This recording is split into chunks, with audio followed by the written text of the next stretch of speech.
Welcome everybody to Mog Talk. That transition was a little bit weird, but it's okay. Or at least this segment is called Frosty Talks is what we're going with right now.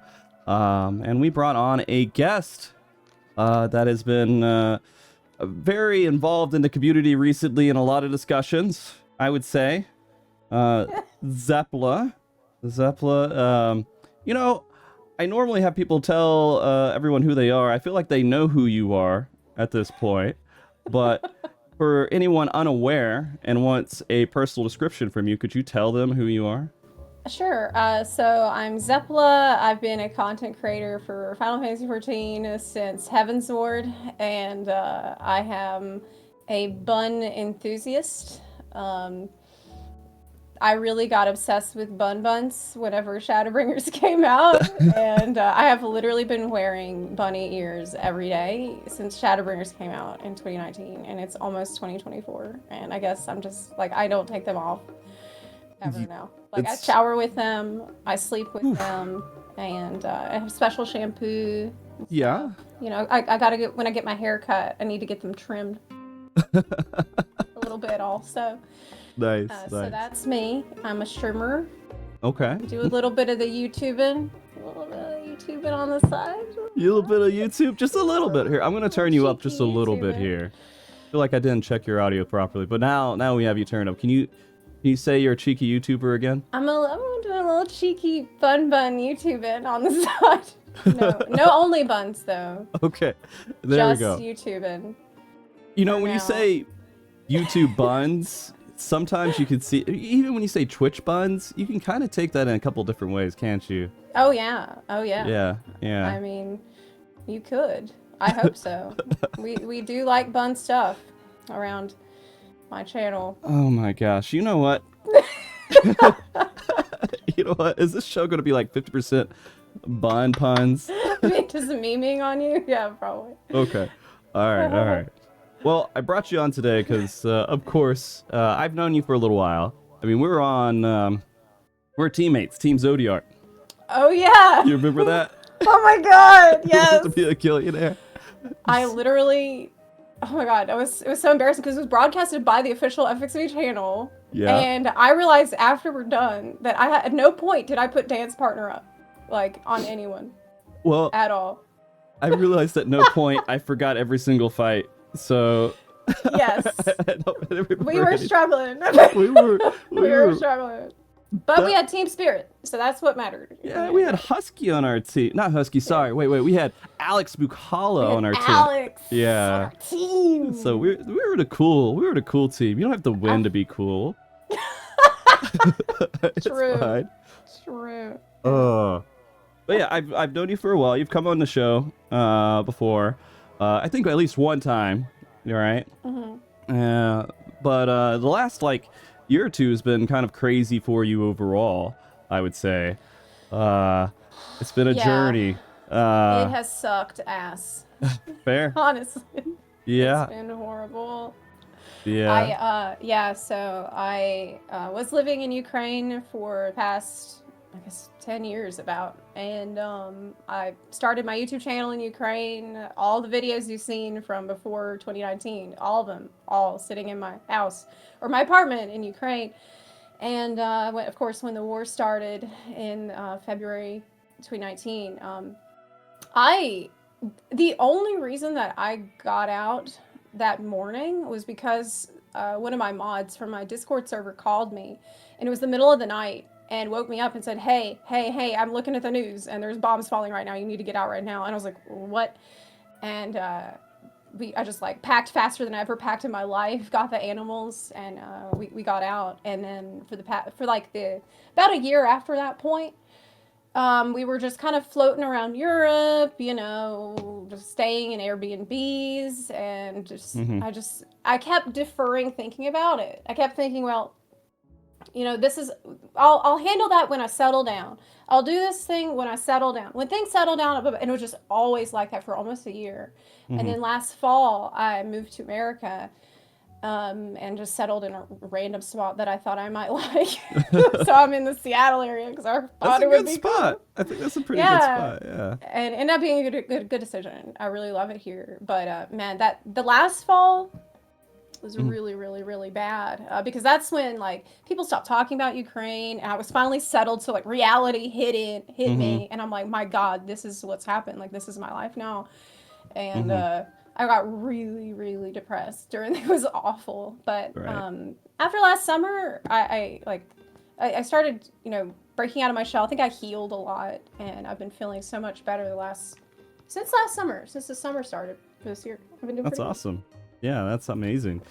It's hard to make the, the path upwards. I mean, I honestly, I could talk about it all the time. I know a couple of people who lived over there. I worked with them and everything else, but it doesn't give you that realization unless if you actually went through it, right? You don't really have that point of view. You can just kind of imagine at that. Oh yeah, So, like the thing that really struck me and that I still think about all the time is that the veneer of civilization, like the veneer of normalcy that we all take for granted every day, like just being able to go to the grocery store and like do things normally, go about your day normally. It's so insane how quickly all that can be gone. Like in the matter of one day, everything can change. And I just remember seeing like pictures of a grocery store that I went to every day, almost every day, just to do my normal shopping. And after the war started, I seen pictures of it just a couple of days after I'd left. It looked like it was from a zombie movie. It was just completely all yeah. everything's gone. It just like, you know, whenever in a zombie movie they start Right. scavenging for stuff, it looked exactly like that. And I'm like, there's Yeah. no way this is the place that looked just like any Walmart you'd walk into in Mhm. America. And that's it really just made me take everything, not take anything for granted anymore.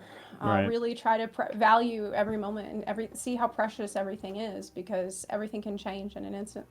Yeah. Yeah. I mean, uh, during all of that, I mean, with you were going through your experience with like Final Fantasy 14 as well, then, and that was probably a whole complicated time. I would Uh, assume, yeah. yeah, so with FF14, yeah, I think you're referring to. I did take a break for about 6 months Right. in this summer, and I think one thing that a lot of people are wanting me to discuss and wanting me to talk about, something that I also want to talk about, is this incident with the Hogwarts Legacy stuff. Like Mhm. this is something that I think about often. I think about the way that I behaved during that time, and I'm not completely proud of the way that I was the entire time that stuff was going on. Like, yes, it's true that I wasn't in a great mental state back then, but I don't really want to make excuses for it, because I feel like although I did think, and I do think it was a good decision, I think it was still the right thing to do to try to stand up to the cyberbullying that was going on. I do think that I was overly militaristic in my response. So basically, if you don't know about this stuff that happened at the time when Hogwarts Legacy came out, there was like this witch hunting website that came up where it was like, if there's this website where if you type in the streamer's name and it comes up that they did in fact play Hogwarts Legacy, then you were encouraged to just go and harass them and cyberbully them. And Mhm. I'd seen this happen I'd seen other streamers get harassed, get bullied. And at the time, I really wasn't, I didn't want to give JK any money. I do not agree with her at all. Mhm. And I never ever wanted to be seen as someone that would like agree with her. But Mhm. seeing this shit going on to other streamers, I was like, well, if I don't do anything, then I feel like I might be seen as complicit in this hate campaigns that are going on. I'd seen other streamers like getting harassed to the point they're crying, they're getting bullied offline, they're just being treated like shit. And it made me really mad. Like Right. legit. I got so mad. I got so mad. Too Mhm. mad. Too Mhm. mad. To a point that I think it made me like almost zealous and very aggressive against this group of people that were doing the bullying, to the point that I became zealous myself. So I'm so upset with all these people that are like, zealously attacking the streamers that are doing it. And in the process, I'm so mad about that I saw it as like, well, then it's me versus them. This is the line in the sand, and these are the enemy, and like, this is really, how different does that make me from this extremism that I was against? Like, you really can get carried away in this feeling like, well, I'm just so right. I'm so right. And everybody else is wrong, And I think that in general, this dogmatic attitude is not that helpful. So even though I do think, looking back, I asked myself, was it absolutely necessary for me to stream Hogwarts Legacy at that time? I still think, I still think that it was, because I wanted to drive the point home to these people. But I don't think that I should have been as militaristic or as aggressive as I was. It also, like, at a certain point, I remember what should have been an alarm bell for me was when I started to kind of enjoy the fight too much. Like, that should have been a red flag for me back then, when I was like, really, even people around me were like, I'm starting to get a little worried about you, because you seem to be enjoying this, like, war. You're on the war path and you're enjoying it too much. And I was just not listening to anybody. And I really, that's what I regret the most. And I do regret, like, I guess just the way I behaved, to not listening well to other people. What sucked the most is that since then, there have been people who have actually said to me, well, ever since then, I don't feel safe in your community. And that sucks, because it's the last thing that I would ever want to happen. But truth be told, I wouldn't want to use it as an excuse, but I just think that I wasn't in a good headspace, and I needed a break from Final Fantasy XIV anyway. Like, I was feeling really negative about the game at the time. I was really burnt out, and everything was going wrong. And I just ended in this catastrophic, like, explosion, honestly. Right. And I was just crashed and burned, for real. I just took that long break, took a 6-month break after that, and I did a lot of healing since then. I think I'm, like, the person I am today. I feel like I've completely changed after a very long process of healing, where just looking back on that again, I'm thinking, like, at a time when there were people in my community who felt afraid, like, they felt vulnerable, I was being so hyper aggressive that it was scary to them, and I couldn't see it. And it sucks that some of those people might have felt afraid of me at a time when they needed to feel protected. And I'm very, like, I wish I could go back and do things differently, but I can't. So all I can do now is just, try to be a better person than I was yesterday, and try to listen better. And that's something I'm doing now. Like, I'm really trying to encourage people to listen to each other. This goes for me too, because I know how easy it is to get in this mindset of, like, I'm so right and you're so wrong, and everything I do is good and everything you do is bad. It's not healthy for anybody, man. There's a lot of situations that are really, really just volatile, and it's difficult to navigate them at certain points. And it's not like there's certain people who are wrong completely, but there's people who don't really analyze more than what's the two simplistic ways of looking at it, right? Yes, exactly. And they just go ahead and go really full force with that side. Agree with me or don't agree with me, or you're dead, right? To me, right? It's horrible. It's horrible. And it's really difficult to manage through that. But there is legitimate emotions behind a lot of it too, right? Oh, of course. And so when there's We're something, human, and you're gonna get, when you can't get control of your own emotions. Things are not going to end well, no matter if you're right or wrong, for real. Like, everybody needs to learn how to regulate their own emotions, so they don't just stop thinking altogether. Like, if you're too emotional, you cannot see clearly, you cannot hear the people who are trying to talk to you. Because, I mean, it can become, no matter how good your intentions might have been in the beginning, when you get into this mindset of me versus them, there's just no good end in sight. For real. Yeah. So. And I mean, like, in these situations too, and it makes it very difficult as a content creator to say the right thing or do the right thing. Oh my gosh, yes. It's so Holy shit. and you don't It's so true though. you don't know because you want people to be happy, right? You want people to know they're safe, like you're talking about. You want to respect, these people who are all fired up and they're passionate for very good reasons. They're passionate about it, and then you look at this other side of there is some value to actually be pulled out of that. Although, and then it starts this whole freaking war. And you, as just a normal, to me, when I think of me, I'm a fucking just normal person. Yes. I literally, I fuck up, I make mistakes, I do stupid shit all the time. Yeah. But then, as you become like a bigger and bigger content creator, like yourself, I would say you're a fairly big content creator now.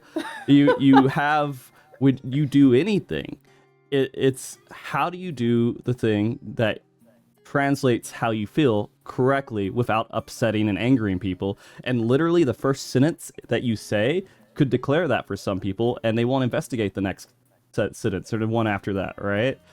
And so it becomes really difficult. And I think that if you show people respect, they'll give it back to you. And this is true as a content creator in the way that you interact with others. You can set a good example for how to behave by the way that you behave. And that's why, as a content creator, we have a massive responsibility to be able to have self-discipline, to be able to control our emotions, to be able to know when we're getting too angry, when we're going to say something we might regret. Because like it or not, one of the problems with, not a problem, but one of the reasons why we have such a big responsibility as content creators and people with this a large audience, people that will listen, is that you need to be careful of what you say. Now, not to the point that of course, we're human and we're gonna fuck up. Like it's really overwhelming at times as a person who is growing and changing, who has flaws, who has you have bad mental times, you have good mental times.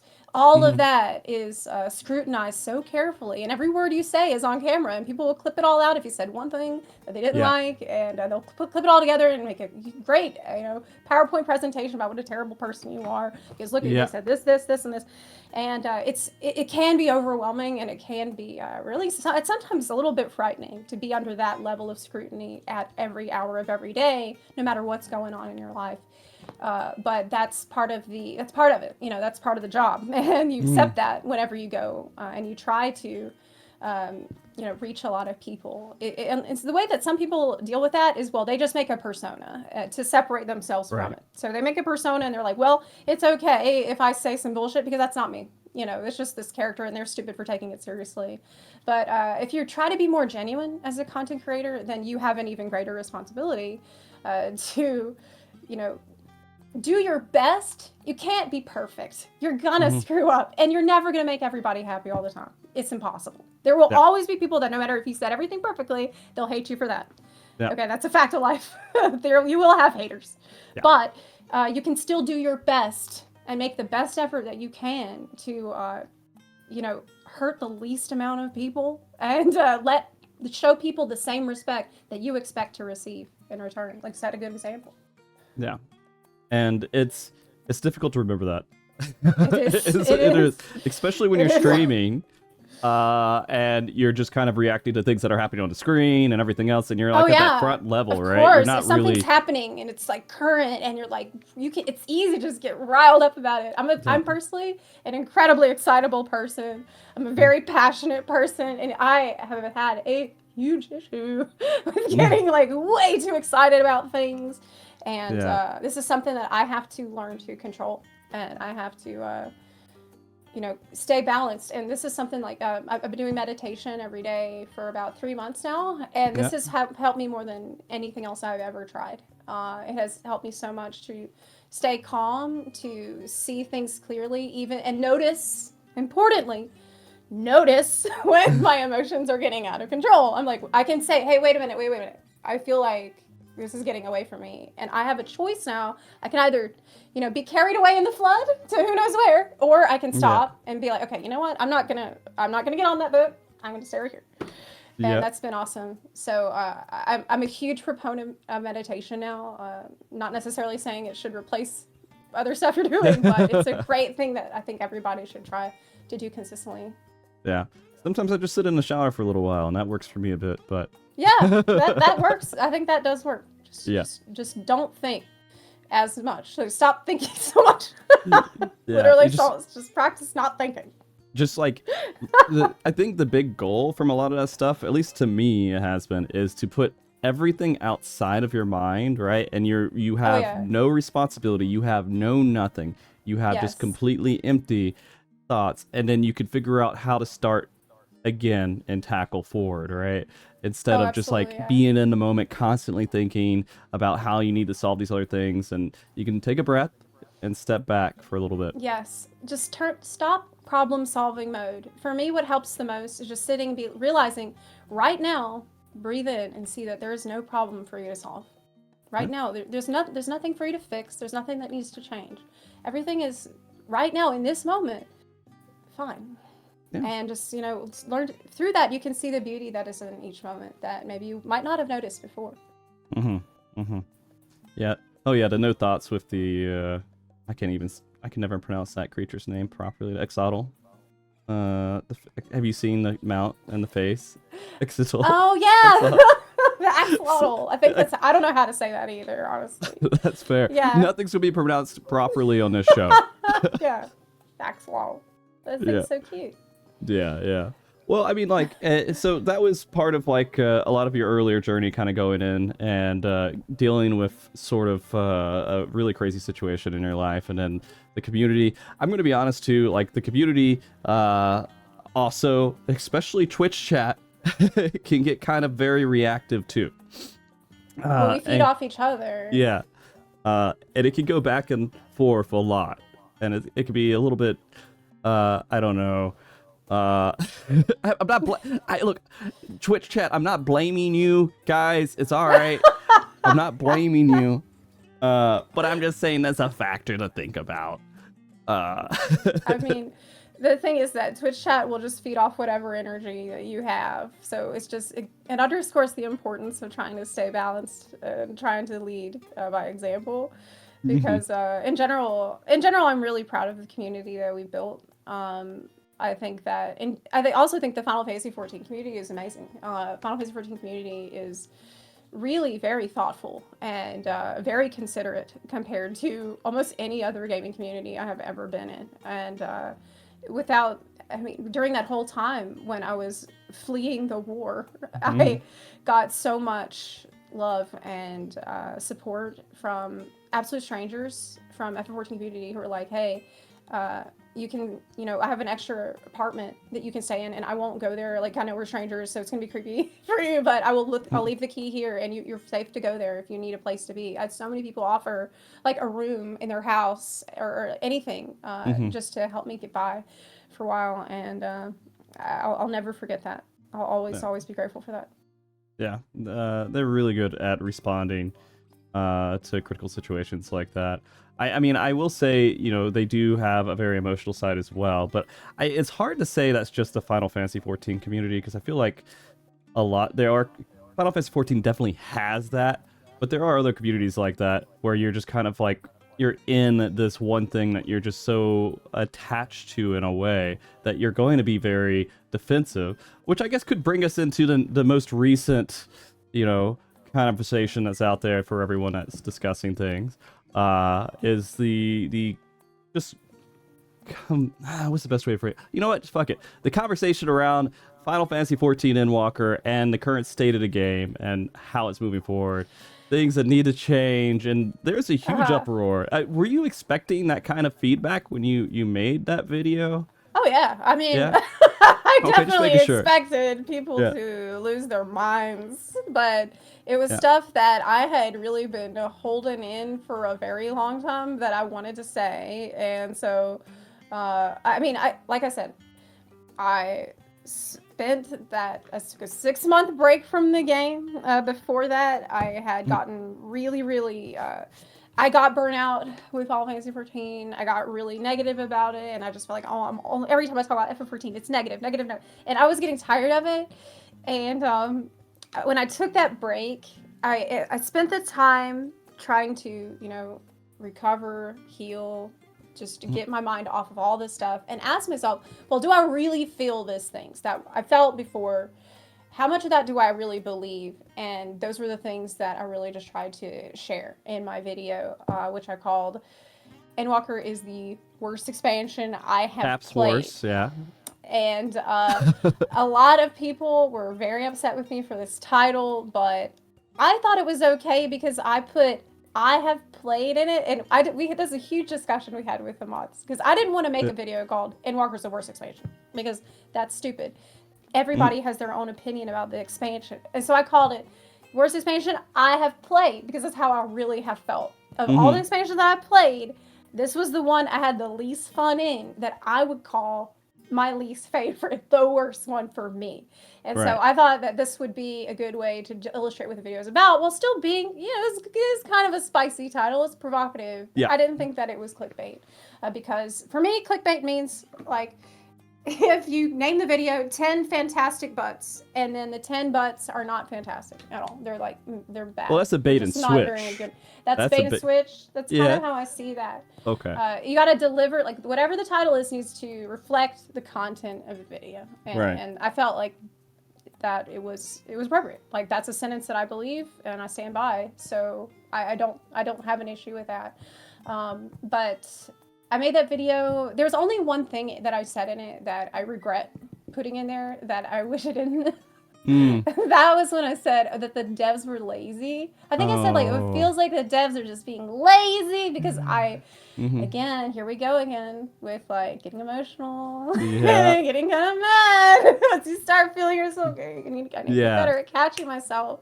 Because I got really exasperated, I got really frustrated. I'm like, you know what? It just seems like everything's worse this time, and the devs just seems lazy. I can't explain it. I can't have any other explanation. It just seems lazy. And oh my god, afterward, go say that to Yoshida real quick. I would never. I know. And so afterward, I'm like, but you can't make changes after you published it. And so I think what I wanted to express was that it feels like it felt lazy because it felt like there's less.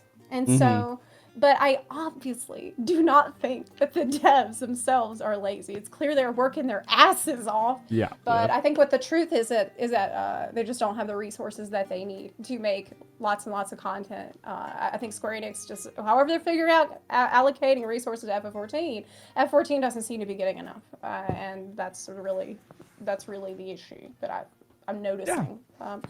But yeah, I do regret that. Saying that was not cool. It's one of those things. Oh, go ahead. Sorry. Apart from that, the thing that I would say, is what if I had named the video Endwalker is the worst expansion? Okay. Like, what if I really named it that?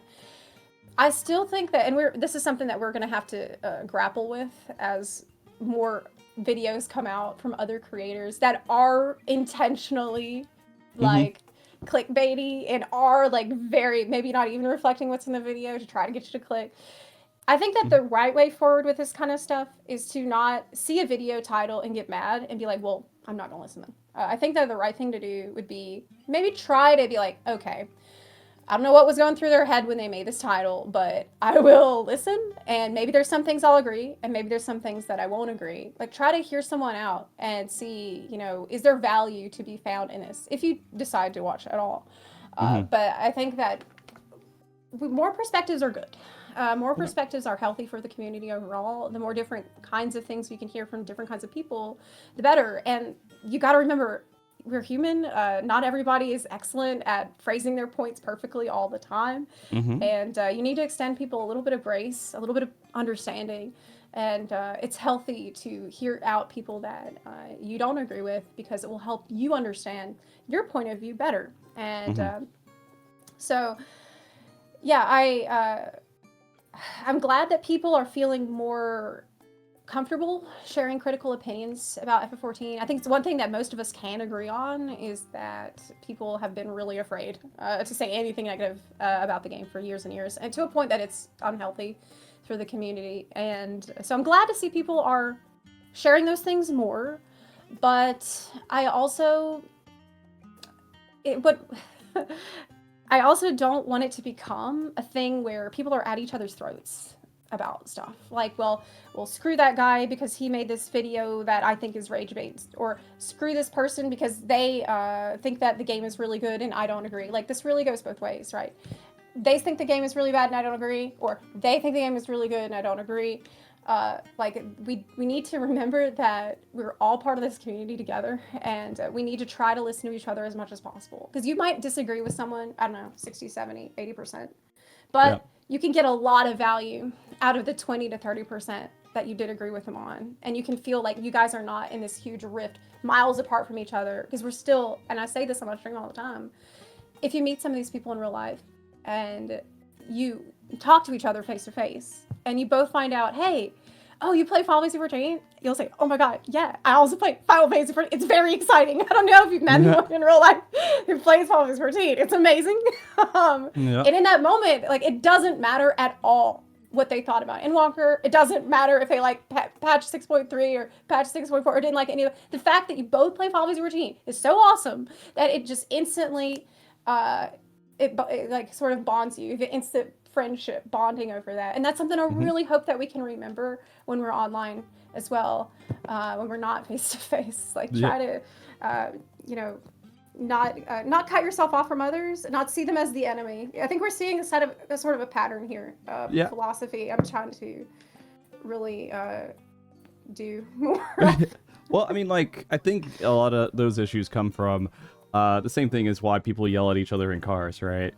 You don't know that person. They're just a car that cut you off. You don't know what's going on, if the blinker's out, or if there's some sort of I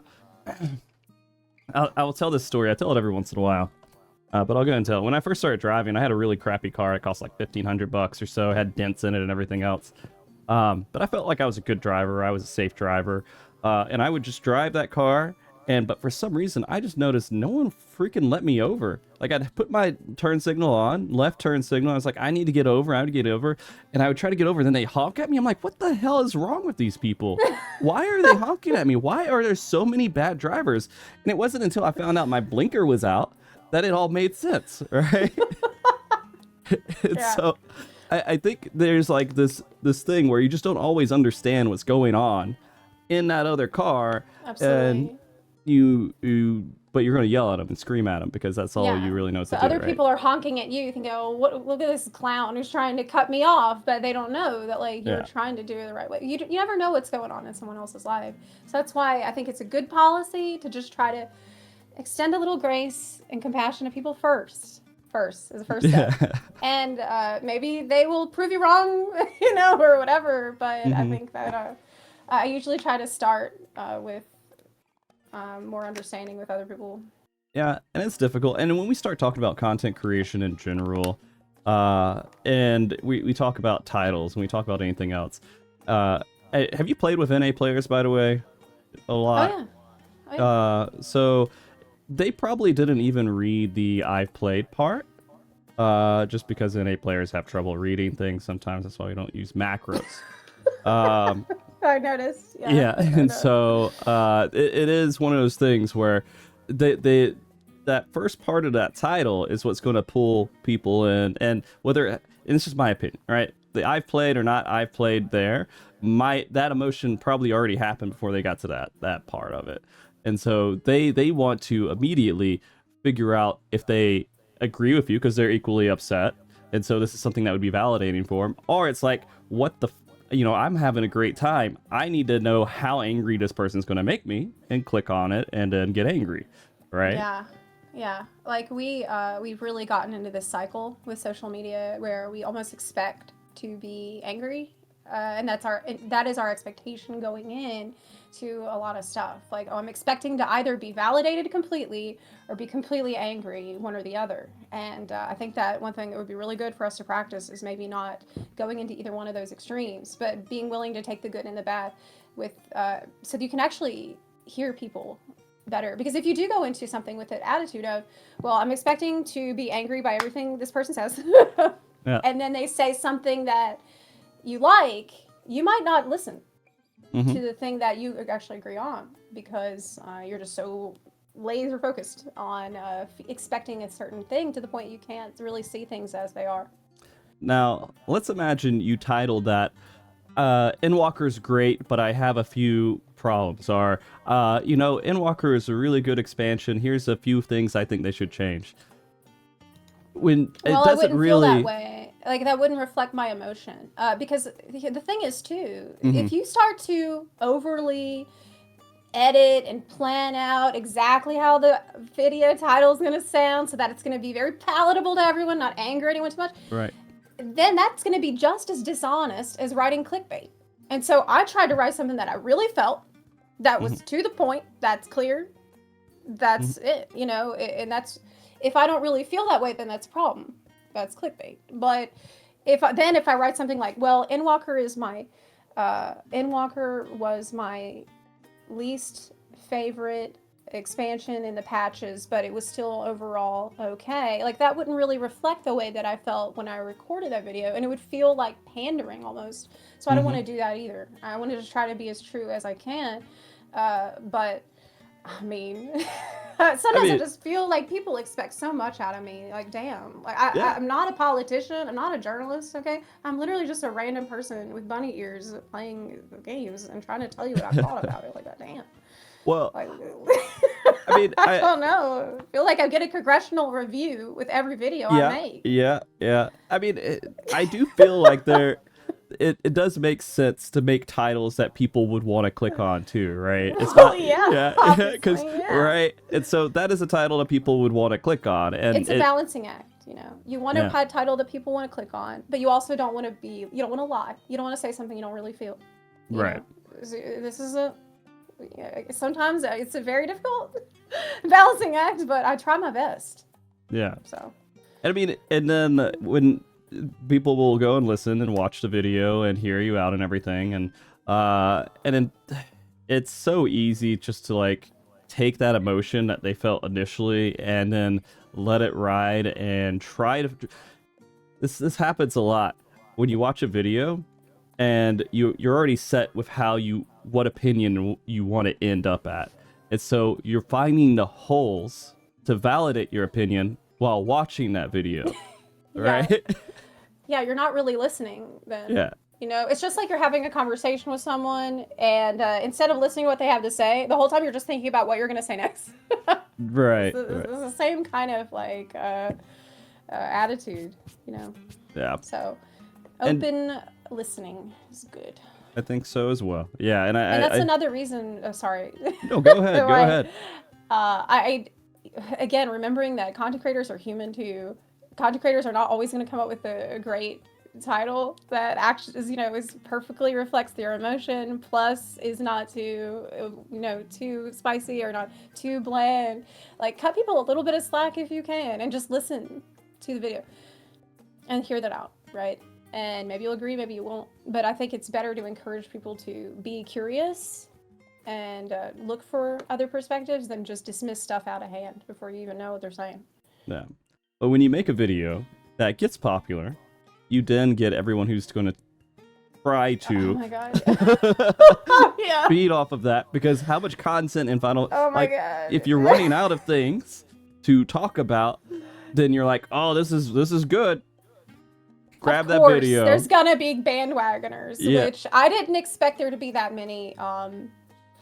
Of course, there's a bunch of people that did the bandwagoning, yes, and we're just like, of course, there's gonna be opportunists who are like, oh, that video did well, and it was negative about Final Fantasy 14. Well, this is my shot. This means I'm making money. Of course, there's gonna be people that do that, but I think there's also a section of people who felt like, you got to consider the culture that we've had in Final Fantasy 14 for so long, where people felt like they couldn't speak out, they couldn't say, couldn't share concerns, and a lot of people, I think, bottled stuff up for a long time that was really unhealthy. And then once they saw I made this critical video, they're like, okay, finally I can say exactly what I want to say. And unlike me, who I spent 6 months thinking about everything, do I really feel like this? Is this too negative? A lot of people didn't do that. And they're just like, okay, well, finally I feel like I have the go ahead now to say exactly what's on my mind too. And some of that stuff came out in a very aggressive and toxic way, because it's like, finally you open that bottle that's been stewing inside of you for so long, and sometimes it can get ugly because, again, we're talking about human emotions. We're talking about people that are very passionate about a game, and there's a lot of strong feelings flying around. So in the midst of all that, the best thing you can do is try to see through it and try to see where you agree and where you don't agree. It's just been a bit of a floodgates opening. I will say that I have sort of a skewed perspective in that, since this podcast brings on a lot of people who are very vocal about some of their opinions, especially raiders. And I've had Yoshida respond to one of my interviews and say, "Hey, can you be a little bit kinder?" Oh my gosh, what? I was like, okay, wow, you can't really control what these world first players say sometimes. Of course. But yeah, I think though it's good advice, and especially hearing from Yoshi P. Try to be a little bit more kind along the way, and that goes for me too. I could have been more kind in my video instead of saying the devs are lazy. Again, I feel really bad about that. Mm-hmm. But a little kindness would be like, maybe before you post the video, maybe do a quick kindness check. Check. What was I? Maybe I can be honest. Yeah, you can be honest. You can be loud. You can be spicy. You can be whatever. Maybe just go through and check. Was I unkind? Unnecessarily? Oh, and man. if you were, clip that shit out while you can. That's fair. Because once you posted it, you can't clip that shit out forever, Yeah. If it makes you feel any better, I don't remember. It's been a very long time outside of like a recent project where I've listened to any show I've ever done. So I do the show, I make content. Once I'm done, I put it up there, I forget about it, especially the podcast. I just it happened, it's all there, and people can go see how it was spoken on. Yeah, that's I'm lazy. good not to just stew over how things were. Just move on already. Damn, Yeah, whatever.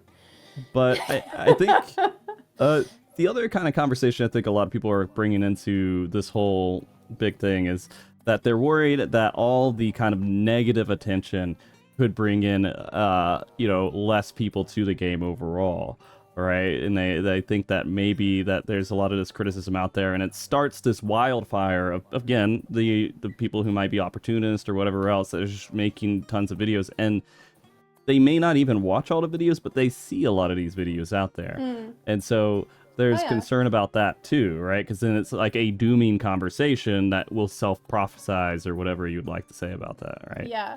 Of course, the player perception matters. And I've had people come into my chat recently who had just, not after my video, because honestly, I think my video was fairly balanced. Like, I don't think I was like dooming about it too much. I was like, here's some general warning signs. And, at the time, I was more concerned than I am even now.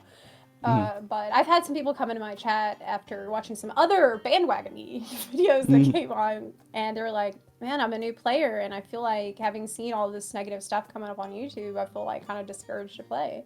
And that sucks. Like, you don't want that.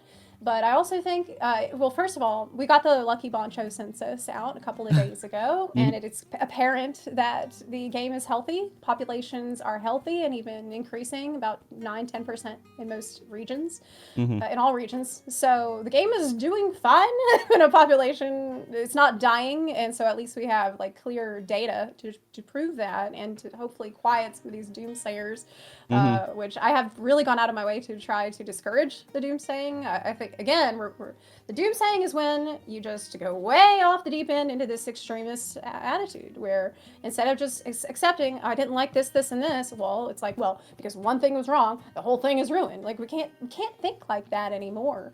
We've got to learn to have more nuance with that in the way we observe the state of the game. But absolutely, the player perception can be influenced by what's on YouTube. But I think that it's not a very serious long-term problem, because as long as the game is generally doing well and releasing high-quality content, those videos just they'll sync. I don't think that you can ride on that kind of stuff forever. Whenever it doesn't resonate with how players really feel, the truth is what is going to win out in the end. And the truth is, right now, the population is fairly steady. Maybe we have some gripes here and there about Endwalker's patches, and I certainly do. But I don't think that doom posting is going to succeed in the long run, or even affect player perception generally in any meaningful way. Yeah. Well, I mean, from what I've seen so far, is that this game is actually really good for new players. Like, it's solid for new players. Like, there's just so much content that has lasted forever. Like, Baja still exists out there, something to do. There's Eureka. There's a lot of stuff for people who are coming into the game, because it's not just delete it when a new expansion comes out. There's just all this side content to do that they could spend their time in. I think a lot of the concern comes from the players who've been around for a while, especially players that have been able to do all this content before, and we're looking at Endwalker to have more repetitive content that would kind of bring you in outside of the repetitive stuff that was already done, right? Yeah, I mean, the game, in general, FF14 has never really made a lot of infinitely replayable content. But if you have a good backlog of content, then you're not going to see a lot of the issues that veteran players have had at this point. Like, I was talking to Preach recently. He's a fairly new player, and he doesn't really agree with a lot of the complaints. Is he really a new player now? Because he's been here for a while. I mean, in post-COVID time, a year, 2 years, what is that, like a week? Yeah, I feel like the time scales have changed. Him and Jesse, I mean, they're all just Final Fantasy 14 players now. I don't know. I guess so. Newer, maybe. Newer, I guess, is the better way to put it. But yeah, he still has this huge backlog of stuff, you know, and it also depends how hard you go on the content.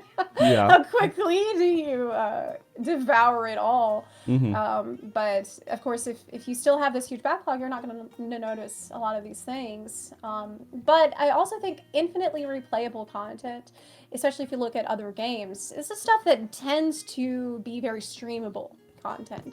And as a content creator, you're looking at, well, what kind of stuff can I stream consistently that is going to make people want to watch, that's going to be entertaining for people.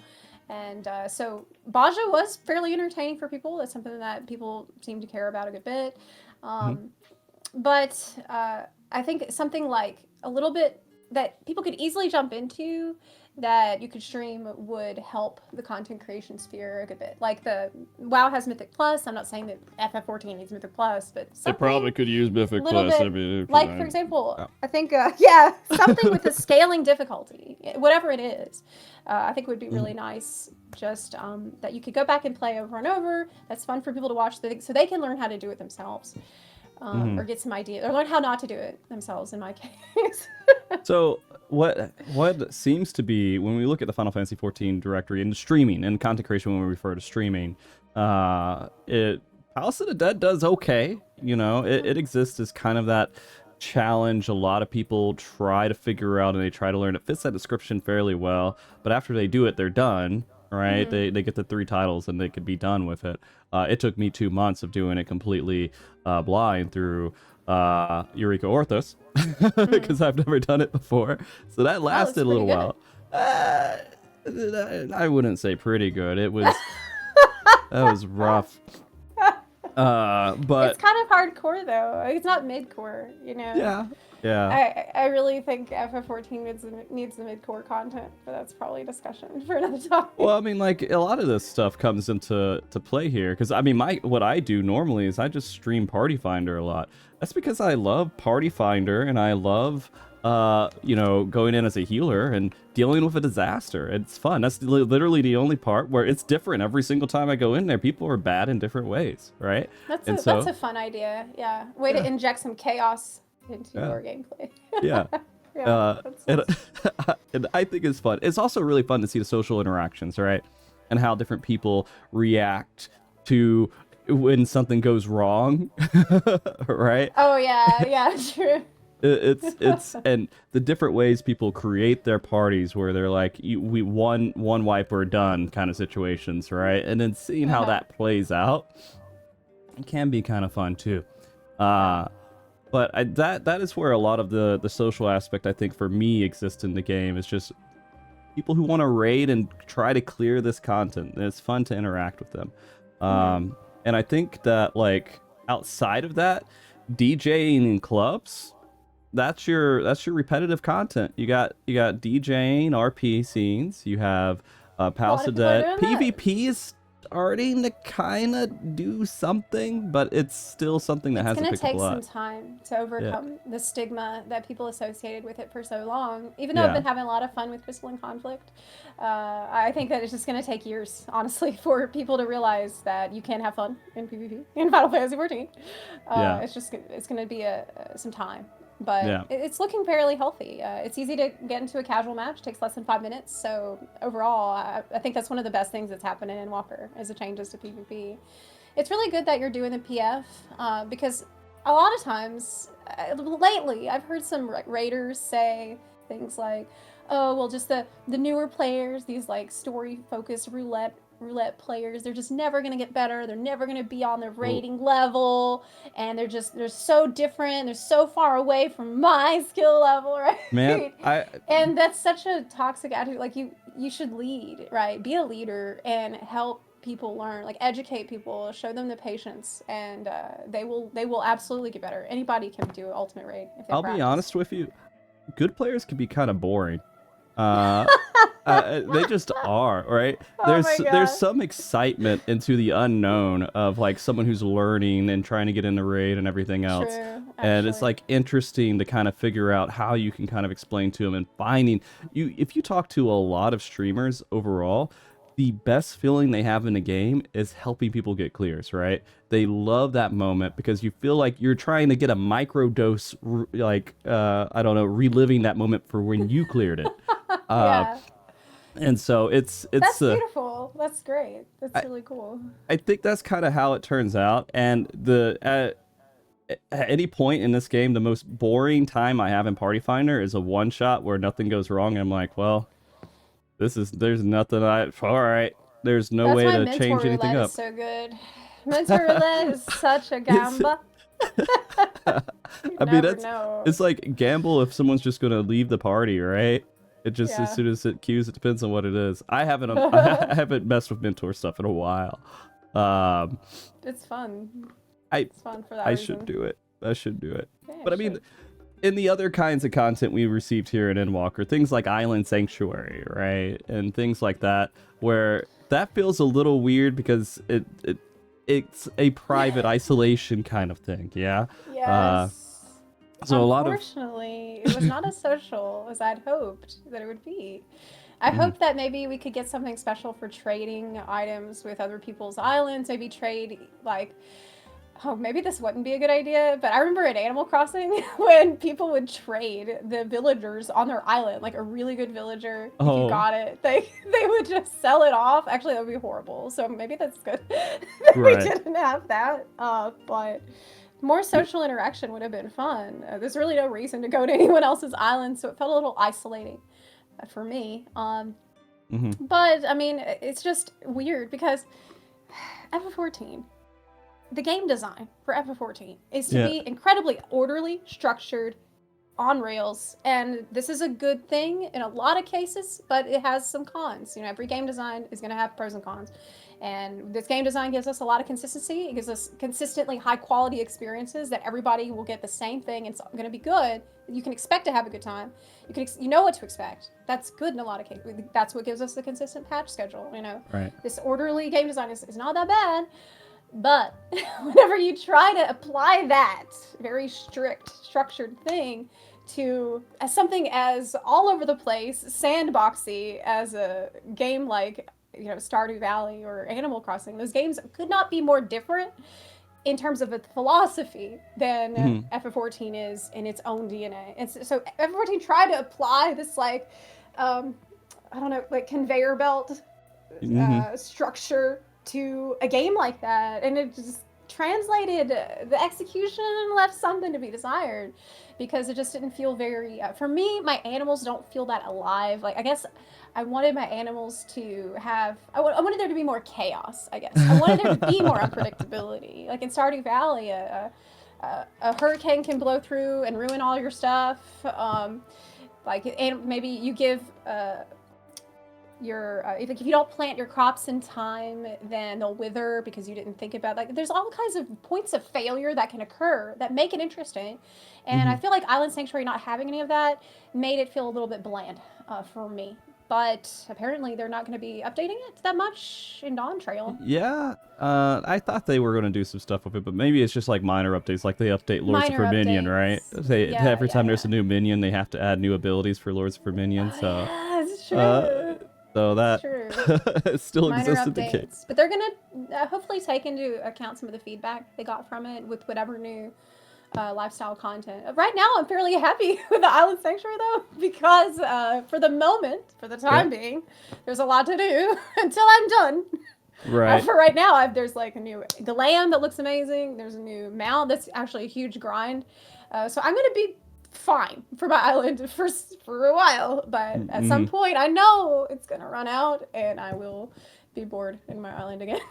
Yeah. So, yeah. Well, I mean, I think the kind of structure, at least from my perspective, how Square Enix was kind of doing this, is they found stuff that worked. They settled with the Savage stuff, and they're like, we're happy with that, right? Yeah. They introduced a new Ultimate. That was them trying something new. Ultimate was just like, let's see how that works, and it blew up, and it was great for the game. Yeah. It was absolutely amazing for it. So they kept it. It's on the rails now. It's on the train.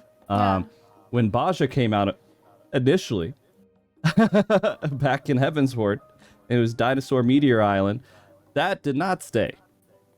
They died them. Eureka. Yeah, they changed that up. They changed. I mean, Eureka. Diadem. Yeah, Diadem. First it was Diadem, and then there was Eureka. Then right? Eureka.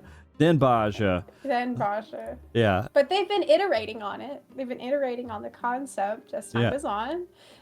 Apparently they had much higher participation in Baja compared to Eureka, so clearly they do take that feedback into account going forward. This is the reason why I always know that FF14 will succeed. And this is the reason why I don't doom post. I am not dooming about FF14. I never have. I never will. Because in general, the devs do listen. And it's apparent all the time that, well, for example, with Baja, they took into a lot of the feedback that they got then, and we saw, improvements to what came before. And I hope that that's what we can see in Dawn Trail too.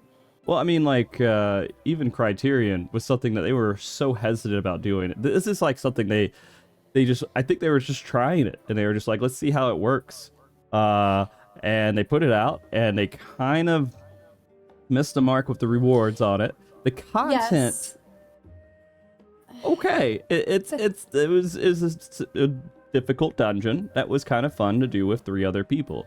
The Savage version, when you say lazy devs, that's one of those parts where you start to think, is there validity? But no.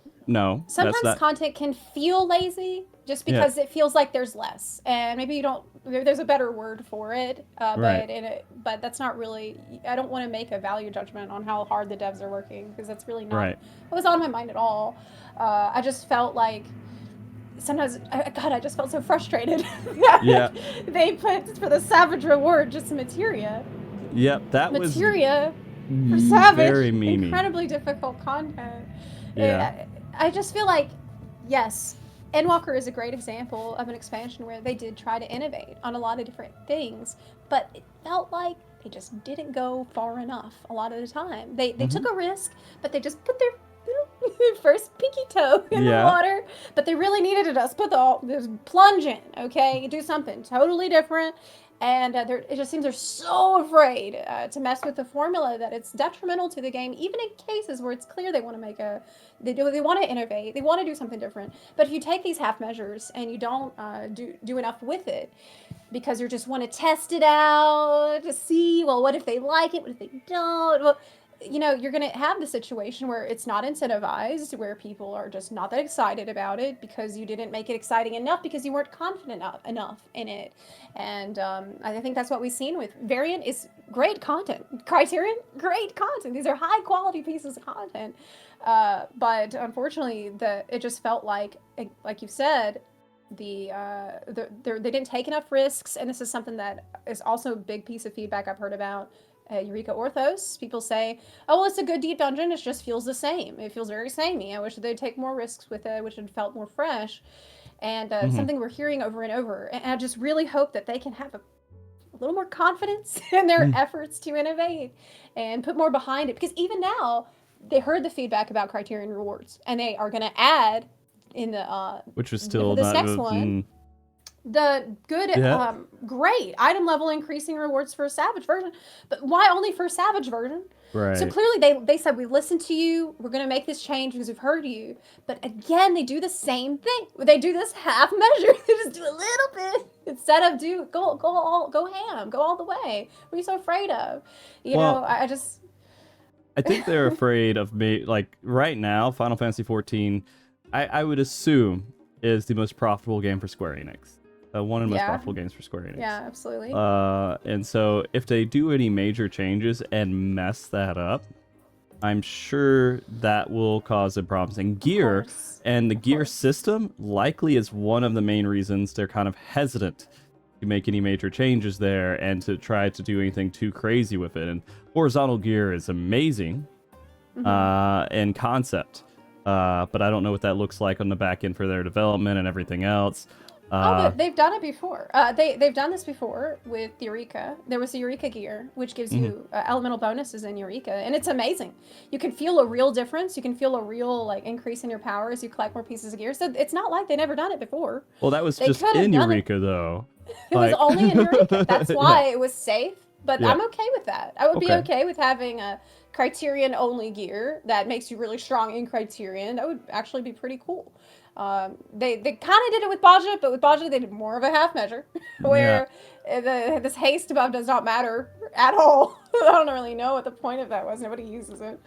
But I think this maybe it would be cool to have within something like Deep Dungeon. Maybe you can have like a Deep Dungeon gear, because we do have either we have armor, the weapon armor. it's pretty. It kind of becomes irrelevant. It's not that interesting of a system to engage with, because you get 99.99 and they never think about it again. Yeah. So I don't know. I feel like that could, maybe they will. They said with Dawn Trail they're gonna add they have new plans for Deep Dungeon, whatever that means. Right. And I'm feeling very hopeful about that. Yeah. I love Deep Dungeon. Yeah, I love that, and I love Criterion as it exists in doing the content. Just if there was a little bit more added to it, it'd be great. And I think that even Savage, I'd love a Savage 24 man, right? There's lots of things that I would like in the game too. Man, that would be so cool. Savage 24 man. It would be good to have hard, extreme, and savage, and just give me recolored gear. Actually, dyeable gear. That's literally it. Yeah. Or recolored mount. Literally take the same mount and change the color a little bit. Yeah. People will go nuts for this. Yeah. I mean, the two dye channels are coming up too, right? So. Oh, that's huge. That's huge. Yeah. But who knows what else? Next week we'll know. Fanfest next week. Oh, is it next week? I keep forgetting. Oh yes. What is it? We will soon know all the secrets, or most. Oh man! I'm so excited. Almost there. We'll know at least one job, right? We'll at least know one job. Which is still very exciting to know that they're trying to keep up with more than one job per expansion. I thought they were gonna back off on that a little bit.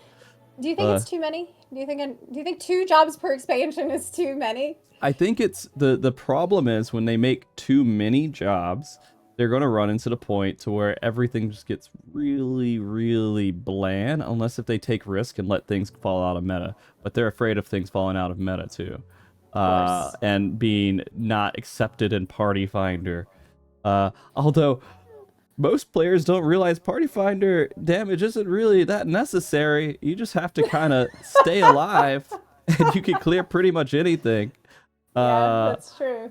So I think that's a good direction to take it, to where damage kind of matters, but it's not that big of a deal as long as everyone lives and they can press buttons relatively okay. I feel like that's okay too. Just there are a lot of heavy mechanics in there. But go ahead. Sorry. Oh, I was gonna say, I just wish that we had the content, the mid-core content, man. This is the hill I'm gonna die on. Yeah. This is my hill. This is it. That's all I care about. I mean, would you consider Savage mid-core content in a way? No? Nope. Okay. No, I wouldn't. If you're a raider, if you're an experienced raider, you will think that Savage is mid-core. If you've done a few tiers, you will think that because you Okay. already you can read these fights way better. You understand what these mechanics mean. But for most people who never did it, it is like light years away. It is so intimidating, and it is like a giant leap that is straight up scary for so many people. I don't want there to be something that's not scary, that it's okay to screw up in, that if you screw up in, you're not going to wipe the whole raid. Yeah, well, And to not have everybody looking at you because you did it, and wow, because there's that, or there's this story mode dungeons, which like I did one with the trust recently, where I went in there as a healer with my trust, and it was the one where there's like little notes scattered around, yeah. and so you can read the notes for lore, and I wanted to read the notes while doing this with trust, so I just threw up the regen on the tank, and I read. And they cleared the dungeon. I didn't have to do anything but press one button. Yep. And so between that level of difficulty and an extreme trial where you made one mistake and everybody dies, there should be something else for people to do as a bridge between. Okay. Because that's a huge gulf. That's crazy. That's crazy. It's pretty intense. Yeah, I think when you're and again, I have a very skewed perspective right now because I do Savage content, right? And I'm working on clearing my first ultimate. I'm so close. We're working on top right now. We're near the end of the P5. Good luck. Yeah. That's impressive. NFP5. Wow. Awesome. It's that okay? fight is. Are you alright? I started asking people doing top like. Yeah. Are you okay? Yeah, that is a fight. Everything fine? I would consider ultimate hardcore, right? That's clear to me. That's hardcore. I feel like Savage kind of devolves after gear comes out, though. I feel like it kind of gets to a point to where it's like, yeah, you'll mess up if you. There's a couple of body checks, but even in some of those body checks, if a healer knows the fight, and that's the caveat, the healer would have to know the fight. They can recover a lot. There's only a few, just like, I mean, the newest extreme, one person could easily kill everybody due to one mechanic. But most mechanics that are like really hard body checks and everything, I feel like they're not as hard body checks as the community kind of makes it out to be, because people just kind of give up. Oh yeah, I definitely think so. A huge issue is, of course, player perception. And what you're doing is really the solution to this for now and for the foreseeable future, which is helping people in PF, helping them learn and being understanding and fostering this environment of learning for people, so they see that it's not so scary. They can learn, they can practice, they can do better. That's the best we can do right now. While we don't have the bridge, we have to just kind of make the bridge ourselves. Yeah, I kind of, to be honest with you, like when I did it, it was just like, I don't know what this is going to be. It's probably just going to be straight memes the entire time, right? Just nothing but jokes and people kind of being toxic. But then a handful of people have come into the stream and be like, you know what, I'll try this. I'll give it a go. And then they struggle through the first one, and then they're like, oh man, this kind of sucks. Then they clear it and they're like, well, let's go on to the next one, right? Some people stop, some people keep going. It depends on what they're enjoying or not. But the environment is a scary place inside Final Fantasy XIV. Dealing with people can be kind of scary, just because you'll have one bad experience, and that defines so much of how you want to interact with everyone else later on. Oh my god, so true. Yeah, it's so true. And it's weird because it doesn't feel right in the MMO space where you're not wanting to interact with as many people, but we're kind of going in that direction in a way, right? Oh, absolutely. We are. I mean, this is a kind of a complaint people have had about FF14 Endwalker, is that the game has started to feel more like a single player game and less like big MMO, and it's just another reason why this big MMO type content is so important, because it puts way different kinds of players all together in the same space. And this is where you can meet people who might play the game differently than you, and that goes for maybe you're a casual player and you meet a raider who helps you out, helps you learn about raiding, or maybe you're a raider and you meet a role player who teaches you about role playing. Like this is a beautiful exchange of ideas, and it will help you enjoy the game in so many different ways when you're not enjoying the game the same way that you used to all the time. Right. You can have friends that pull you into different places that you would have never met otherwise, unless everybody got pulled into the same crazy spot, which is what, exploration zones have done for the game traditionally. And I really think that this is the biggest problem that Endwalker has had. Well, I don't know if, so when I think about it, I don't know if that's like a Endwalker issue or just a modern design of MMO issue overall that is kind of taking us away from that interaction with other people. And I have a skewed perspective because I stream the game and I talk to people in Twitch and everything else. But I don't meet people in the game, to be completely honest with you. I meet people through stream, or I meet people through Discords, or I meet people through through other avenues. I guess when you first start the game and you don't know anyone and you get these random FC invites, maybe that first FC you join defines your social experience going forward a little bit. But I am curious if most players meet people just in the game through this type of content, or it's just these are NPCs that I am interacting with to do something. Oh, well, I think it really depends on how much coordination is required in the content. Because I made a lot of friends in Eureka because this requires a buttload of coordination to do Valdesi and Arsenal. Like, this is not something the game will put together for you. This is something that you are expected to put together with a giant group of people. And through that, and a lot of coordination required inside VA, I was able to make a lot of friends this way. I still make friends from doing this even now, because you are kind of you need to communicate a little more. So it depends on a few factors. It's a few things, like you need a big space where you're all going to be together, and where you need to communicate and cooperate somewhat. So I don't know. Maybe MMOs are moving in that direction. I don't think it's all bad. I like having the option to go in with trust. Okay, like I farmed out all of my Endwalker minions from dungeons from just because this way I won't have to roll against anyone else, and this is how I got every Endwalker dungeon minion. So trust me when I say, no pun intended. Yeah, I'm very happy about these options, but I just don't want them to replace the big MMO experiences. I want there to be more big MMO experiences besides me standing around the Aetheryte in Limsa.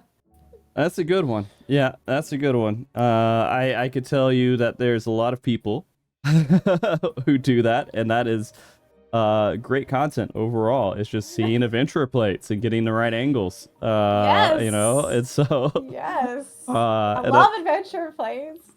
Yeah, it could feed for quite a while, but after a while, you've seen enough like angles on adventure plates that they kind of start to repeat a little bit. But I don't know. Some of them are very good angles. I don't know what. Fair. Some are bannable and they don't exist anymore. But just don't tell anyone if you've seen it, okay? Just keep that. Take a little screenshot and keep it to yourself. Screenshot it, just put it over there for later. Sure. Yeah. But I think it's but yeah, that's a great word to use there. I think Final Fantasy XIV, we're when I look at other MMOs, it feels like more of an MMO than I've seen in like other areas. Like, I don't know what WoW's community looks like anymore in game. I don't know what Guild Wars 2 community looks like in game. I don't know what a lot of these look like anymore because I don't venture a lot outside of Final Fantasy XIV anymore. So I am curious if those games are feeling sort of that same situation to where there's just a lot of people don't interact in game and they just go through it.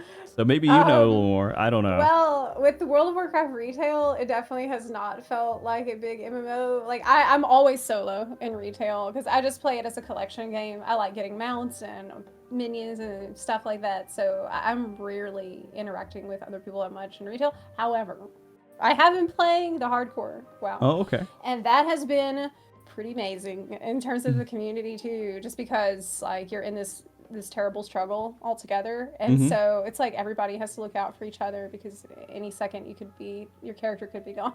Yeah.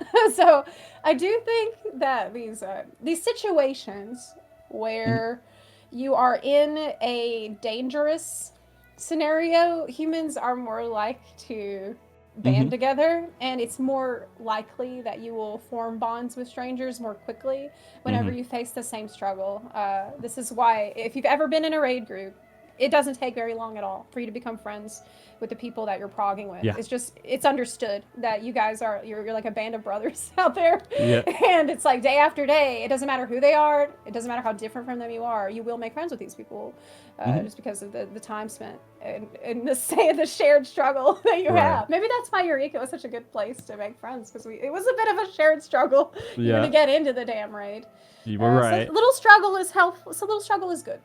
Yeah. But you don't want to overdo it to the point people get frustrated and then they don't want to engage with the content. So it's not an easy job that the devs have. Oh. I have so much sympathy for them. There's so many different kinds of people they need to make happy, and it can't be easy. I mean, not at all. And I think that when we're talking about game development, they're developing a global game that is current on 3 different regions, right? I mean, NA and EU's, you can barely put them kind of close in the same bubble, but they're also developing a game for JP, and it's like a whole other problem to tackle. And I understand WoW is pretty global in its own right, but I feel like they develop mostly for NA EU, right? Of course. And so it's tough. It's tough for them to figure out. And I'll let you know, like, and of course they're also thinking about content creators when they're making stuff too, in at least some regard. I don't know if they should, but they kind of should, because it helps advertise their game in some way, right? And I feel like Ultimate sort of did that a little bit, and it became this whole phenomenon. I think it's a good thing to have content that that they have content creators in mind for, because generally something that's going to be fun to watch on stream will also be something that is fun to do in most cases. So anything that's going to show people something cool your game has that will make someone watching it think, wow, that's cool, I want to do that too. That's really healthy for the game overall, of course. And I think like hardcore, absolutely one of those situations to where if people weren't streaming it, it wouldn't have picked up as much as it did. I really don't think so. Oh, absolutely. True. Yeah. It's just that excitement of it. And I've played a little bit of hardcore as well. Then all my friends died and they quit because they were angry. But you have to go again. You gotta go again. It's just the concept a lot of people just don't understand or want to like deal with anymore. They're like, I've worked so hard, I've put so many hours, and now it's all gone. And it's just, well, that's the game. That's why it's good. That's why it feels weighty, right? Everything. Go ahead. Yeah, if there are consequences, then your actions matter. If your choices matter, then it feels like everything matters, and that's what gives meaning to the experience. If nothing you do matters and you can just easily recover all the time, then it just becomes kind of meaningless. And this is why people who are very good at the game, at Final Fantasy XIV, who are experienced raiders, they feel a lot of times really frustrated and apathetic about story mode content, because they want to feel that rush. Like, they want to be challenged all the time. They don't want to go back to a previous mode that they've already mastered. They want to feel the adrenaline rush of like, am I going to handle this or not? Is this, if I press this button right now, is this going to matter or not? Because they're at that level. And so, like, how do you feed those people while also not overwhelming new players? It's a very difficult challenge for them. But I do think, and this is something that it doesn't necessarily have to be hard content for you to have stuff like that in the game. This is why I like to talk about, storms coming through your island sanctuary, or things going wrong, or your crop's withered because there was a famine right now. I would love to have some of these unexpected points of failure occur, because those things, if you can make decisions that will help prevent disaster striking, or like if you can influence that in some way from your care, from your nurturing of it, then it's going to feel like it was more alive, because that's really this is what makes things feel more realistic, is when there are stakes. This is why, for me, in Final Fantasy XIV, the kind of content that I tend to gravitate to, and this is probably not just true in Final Fantasy XIV, but I tend to gravitate to content where the stakes are high. That's why I love Eureka, because you can die on Ozma and you don't clear. I loved Deep Dungeon, because you know the deal with Deep Dungeon. You can die and then you're not going to clear. That's it. There's a huge consequence. It's why I've loved Ultimate, of course, because, well, literally everything you do wrong could be a massive consequence for everybody. And I'm drawn to that because it just, like, I'm an adrenaline junkie, I guess. And I just love it. But if it was so easy, then you just don't, you can kind of get apathetic about stuff. Like, oh, well, it doesn't matter if I press this now or if I press it later. And, I can just kind of snooze through it. And I've learned to enjoy that as well. I can enjoy an Alliance raid these days, even if it's relatively easy, but just, chilling out a little bit. Like, I Yeah. have the capacity to do that. But there is something really gripping and really engaging about stuff where every action you take has a consequence, big or small. Mhm. And so, yeah, I don't know. I feel like I've been rambling a little No, bit. it's fine. It is thoughts in your head, and things that matters to you Just too. I mean, figuring and it out. there is, of course, for my stance, I want difficult content that is repeatable in some way as well, like, or at least things that matter. Like, once you do Deep Dungeon and you solo it the first time, you can, well, I could go do that on every job now, and like you start to have to make that challenge yourself. Is how do I just like add this extra level of excitement for it? And it Yeah. would be nice if the game helped deliver a little bit more of that than having it all be community driven. I mean, the world race is technically only exists because of the community, right? Yeah. The PvP Well, it's 'cause of scene you. only. You're the one, dude. Well, It's not you that it does existed it. before me. I just tried to put a spotlight on it in some way, Yeah. right? And it's the same thing with the PvP community would be dead completely without players behind it trying Oh, to yeah, feed of it course. and make scenes and make competitive stuff. Light Party doesn't exist without the community. The stuff that they're doing these huge competitions for over at FanFest wouldn't exist. There wouldn't be people who were good at it if it wasn't for the community trying to foster that too. Yeah. So And basically, there's no problem with FF14 that the community cannot overcome with concerted effort. yeah, So, yeah. like, we can make our own mid-core content. We can make our own bridge content. We can make things harder for you if you think they're not hard enough. Yeah. Just count on the community. We'll figure it out. Okay? 100%. Like, well, I mean, that's what it seems like. Yeah, yeah. And then the housing scene, even like doing all the creative, crazy stuff with that, all Oh, I got community into driven, that. going insane. Like the Oh my DJ God. stuff wasn't when they said housing would exist. They weren't thinking, oh, people are gonna do these nightclubs and stuff every Saturday over in these houses. That's not No. what they were expecting with it. But that's what the community decided they wanted, and they made it happen. It's fun. Have you done it? Have you gone to the clubs? I'm gonna be honest with you. It's not exactly something that's for me. Oh, But just do it. Come on. I've done just it. Try I it. have, and like go in there and gamble a little bit, and then I'm just like, this is neat, but I'd rather go die in Party Finder right now. Maybe I'm just socially awkward in game. All right, in game, I just don't know how to interact with people properly. You're supposed to flirt. You just start flirting with people. Just Or message you go to people. the bar and you ask for a drink, and they'll tell you like it's 1,000,000 gil, and you give them 1,000,000 gil for a drink. You're just like, okay, I guess that happened. Yeah. Yeah. Lost. Sorry, Raid. I couldn't afford my potions today because I spent all my gil at a bar last night. Yeah, no. Drinks on me. Yep. Club. But I mean, like, it creates a good experience. And, it's really funny that, like, again, when we were talking about this earlier on, and I know, like, this conversation is going in a couple different directions, but it all revolves around content in Final Fantasy XIV and the current state of it, right? And that's kind of what I wanted to talk about. It's just what the game is now.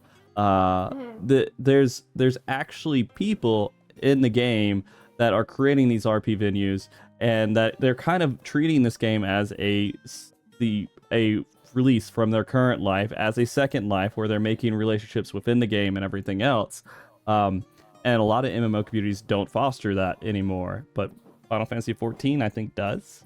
And it's exciting because, there are people who play Lords of Verminion. There are communities for that too. All right. And I found this out the other day, and I was like, well, it sucks that the expansion's over with and no one can really do Eureka as much anymore. But there's people out there doing Eureka and doing BA, right? There's people, there's Discords dedicated to doing that content. And I think that's just like insane that content can live for so long because people go and they keep it alive. Oh yes, because of the community, but the thing is that there is a niche community for literally every single thing that you can imagine in Final Fantasy XIV. But you need to seek it out. That's the thing. And this is the thing the game doesn't do a good job at guiding you towards, hey, you, why don't you join a fishing Discord and try fishing? Like, I think they should not guide you to Discord channels. I wouldn't. No. I'm not saying like directly to Discord channel. What I mean is the game doesn't usually guide you towards certain goals that you could potentially sink a lot of time into. Like, it doesn't say, hey, why don't you try hunts this week? Or why don't you try doing fishing? Or why don't you try... Because really, you are encouraged to find your own goals, set your own goals, and then go after them. And I wonder if, like, if maybe fellowships had been executed better in the game, maybe that would have been a portal through which people could get in touch with some of these niche communities more readily. Because I think a lot of new players just have no idea how deep these different rabbit holes go. Mm-hmm. And that's a shame, because like PvP has this incredible community built up around it, but how many new players would know that straight away? You know? Casual is pretty, and like that's the other thing. Like a casual is the mode for PvP right now. Ranked exists and people can do it. The queues are much harder as you get higher level, of course. Like fairly difficult. About half an hour I've had usually. Yeah. Well, that was before the patch, so I don't know what it's like right now. It comes alive at the very beginning, then people kind of get their placements and stuff. They get higher up, and then it starts to dwindle off and everything else. But yeah, the casual it's great. It's actually kind of like reversed in a way. Well, I don't know if entirely reversed. The rank scene has stayed almost exactly the same in PvP, but casual has blown up. So it's become, it didn't exist at all really before, but now it kind of exists, and a lot of people are having fun with it. Yeah, it's been fun. I like it. I just wish that it would stay active forever and ever, but unfortunately, just with a lot of things, once it reaches the end of its lifespan and you got everything you wanted, you feel like, okay, I'm done. Goodbye. I'll see you later. Yeah. And I wish it wasn't like that. Yeah. And you know what? The sad part about this, I guess people like me or other people who are involved with Final Fantasy XIV, they could release a lot of really crazy junk, but Final Fantasy XIV is going to be there no matter what, right? Oh, yeah. It feels like it's the people, they could release not great content, and people would still play the game, would still sub to it, and still keep going. So this game's going to be here forever. Oh, I mean, yes. it's insane how like long this game is going to exist.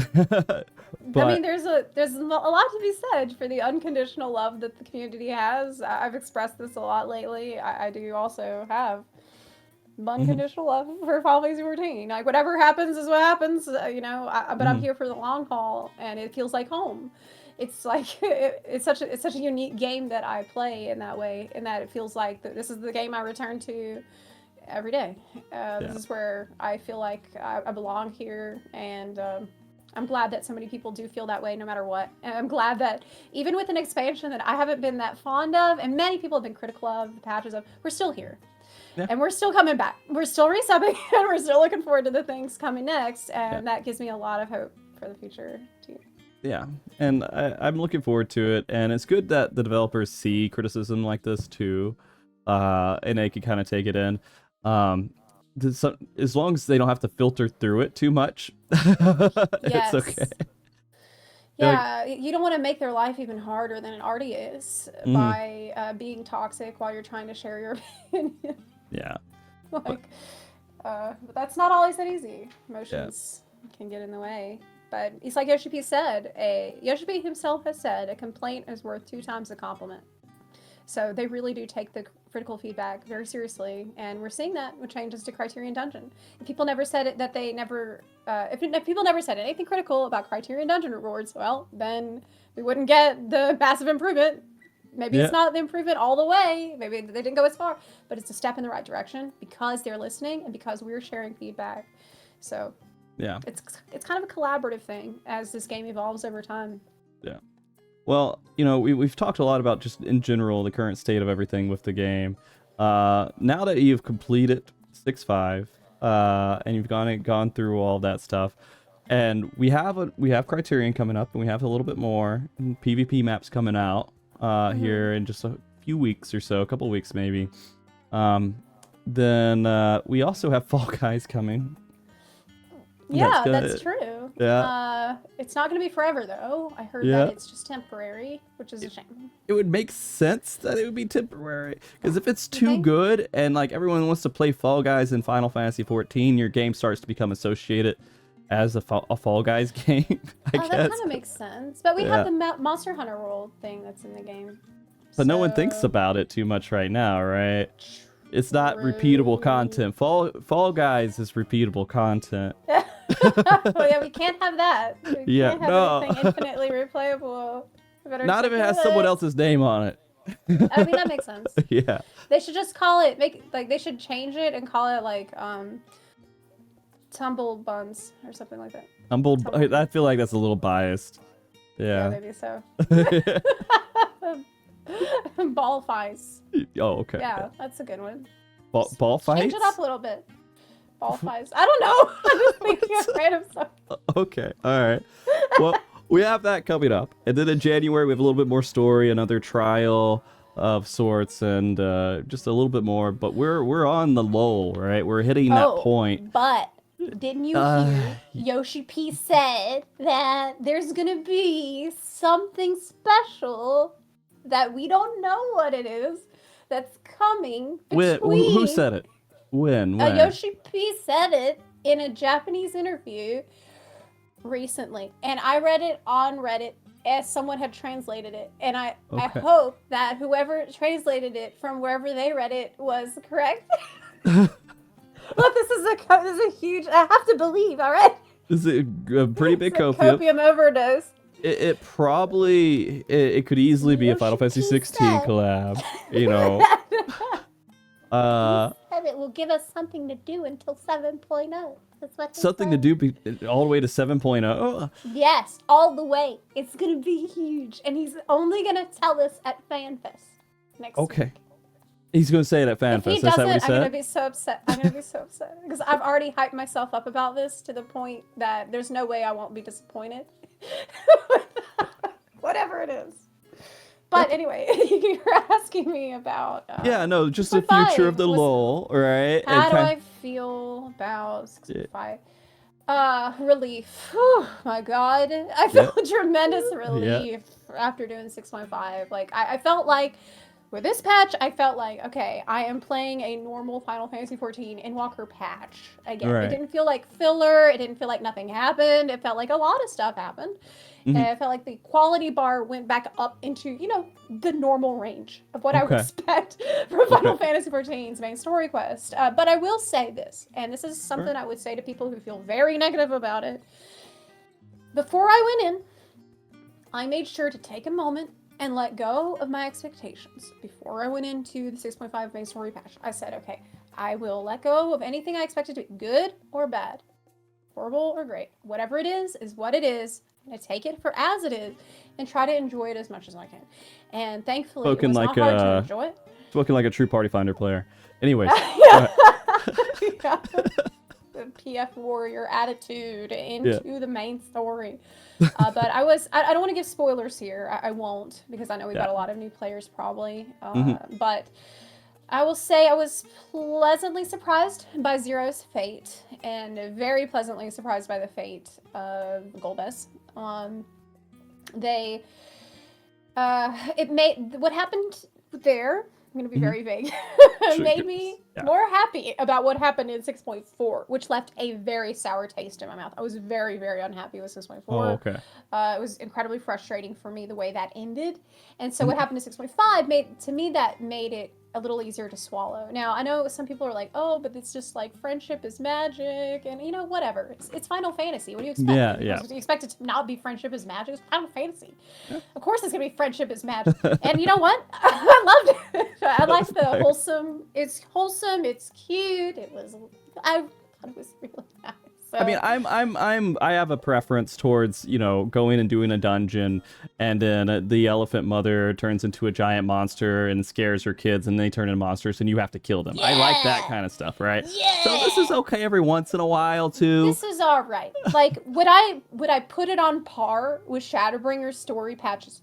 No. No, I wouldn't. But I was happy with it. And I walked away feeling very satisfied and very warm and fuzzy. Did it change my life? Did it make me cry? No. But I felt good. And that's good enough for me, really, especially after being so unhappy with so many of the patches this expansion. I will say, felt like 6.5 crammed in a lot of stuff.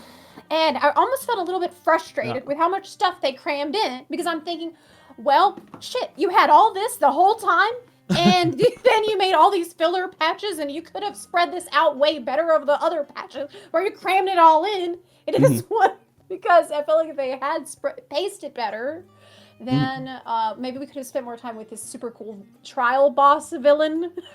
Right. Which I love. Man, what a cool boss. The boss looks amazing. It's this horrible, like, void spawn thing, and it's speaking this other ancient language. Yeah. And it's like yearning to go home, and it's so eerie, it's so creepy, it's so good. It's like, that's what I wanted from Endwalker. Yeah. Was I expected to, after the base patch, horror.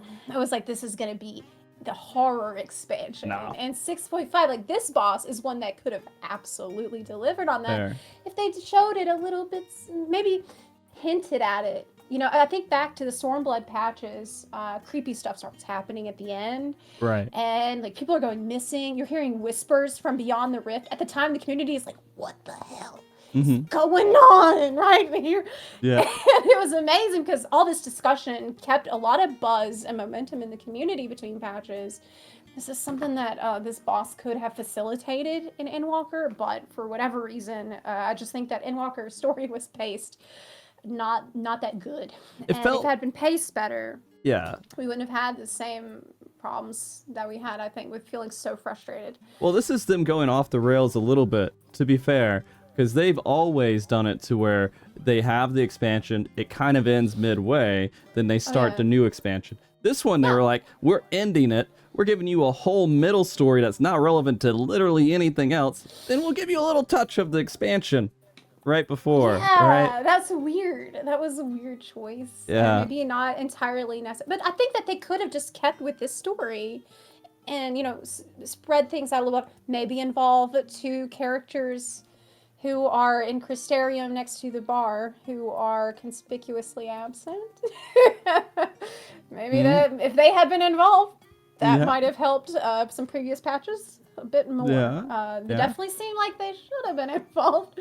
That was a big critique I had. But overall, by and large, I ended this story patch feeling like, oh, thank God. I think that was good. I'm so glad. I'm so glad I'm playing Final Fantasy XIV again. And I feel like not worried as much about Dawn Trail. Now, other stuff that happened in the patch, of course, it's not just story. We had Thalea. Thalea, I quite liked. Maybe it's my second favorite. I really loved Aglaia the most. This one I quite enjoy, though. It's close to my enjoyment of Aglaia, just because, man, they gave us some sexy bosses. They went out of their way to really just make people have wet dreams at the end of it. Sorry, anyways. Sexy? Yeah, they were like Limlayan dreams. And also Thaliak. Oh my God. Pretty ridiculous.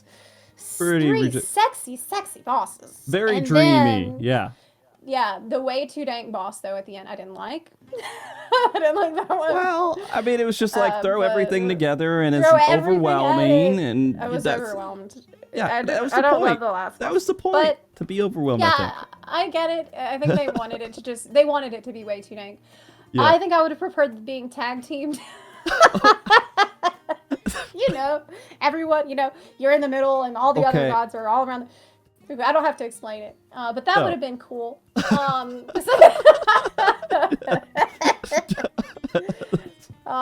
What else? Oh, other thing I would say, a lot of people have been critical of the difficulty of Thalea, saying it's undertuned, but I have this weird feeling like a lot of players go into the Alliance raid on day 1, and they're like, okay, we better wipe a lot, because we don't know anything that's going on. This is going to be cool if we wipe a lot, and we have a lot of problems. It's going to be really cool.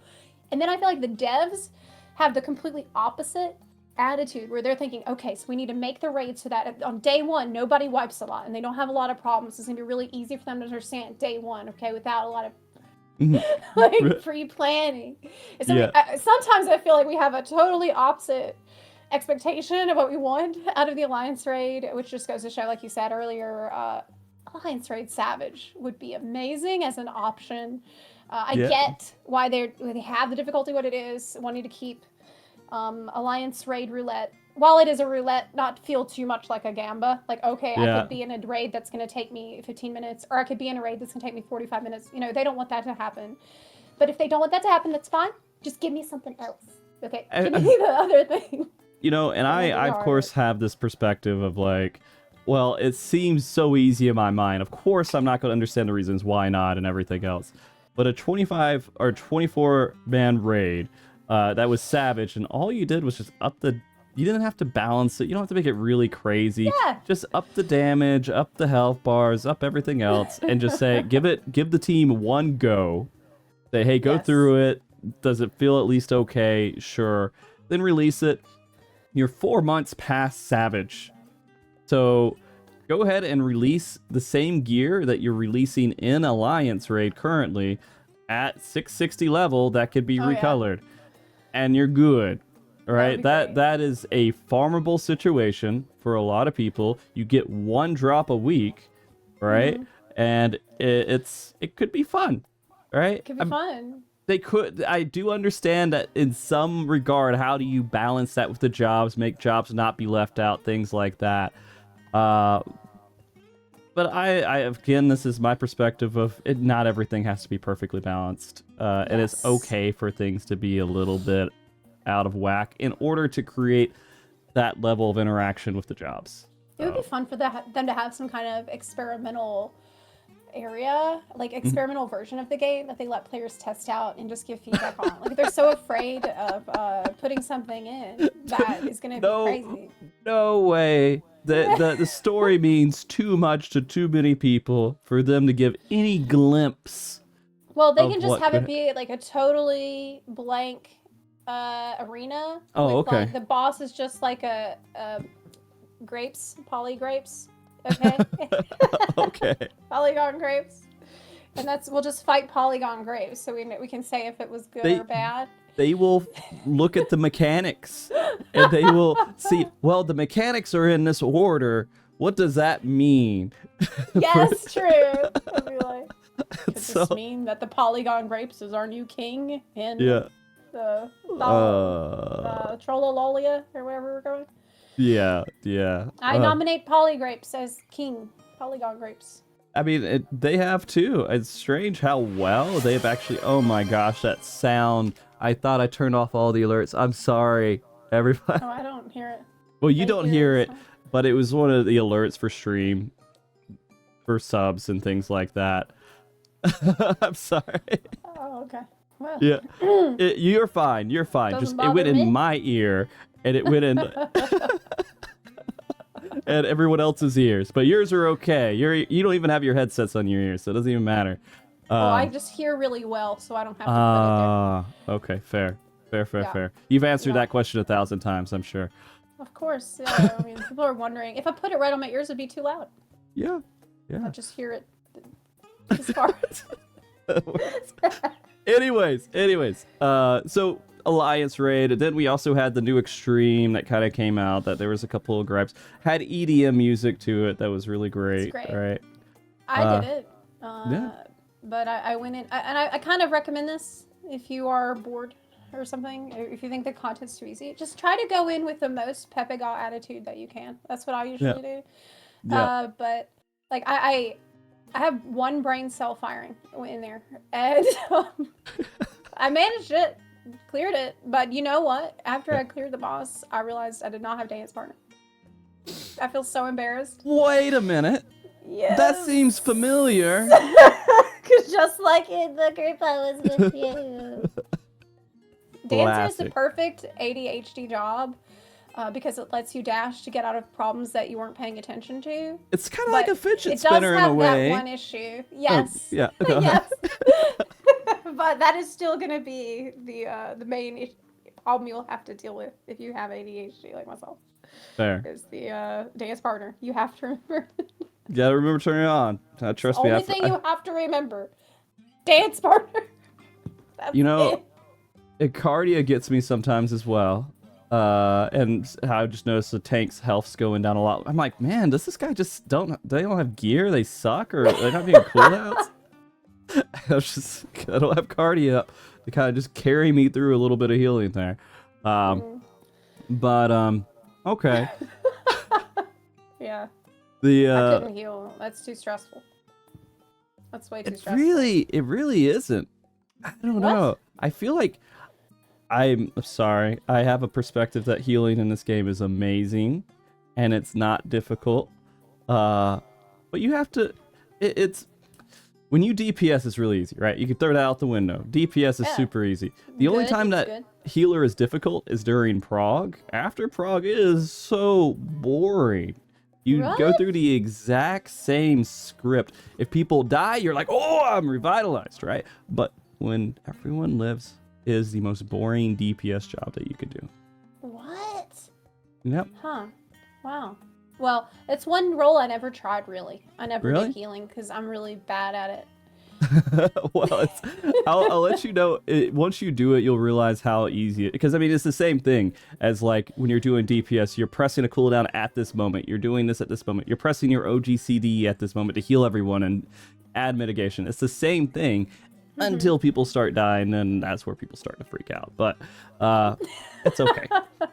It's okay. Because no one's expecting... Because the thing is, I think, at least for the most part, when people get Doom, well, have you done the most recent raid, Savage? Yeah. P10S.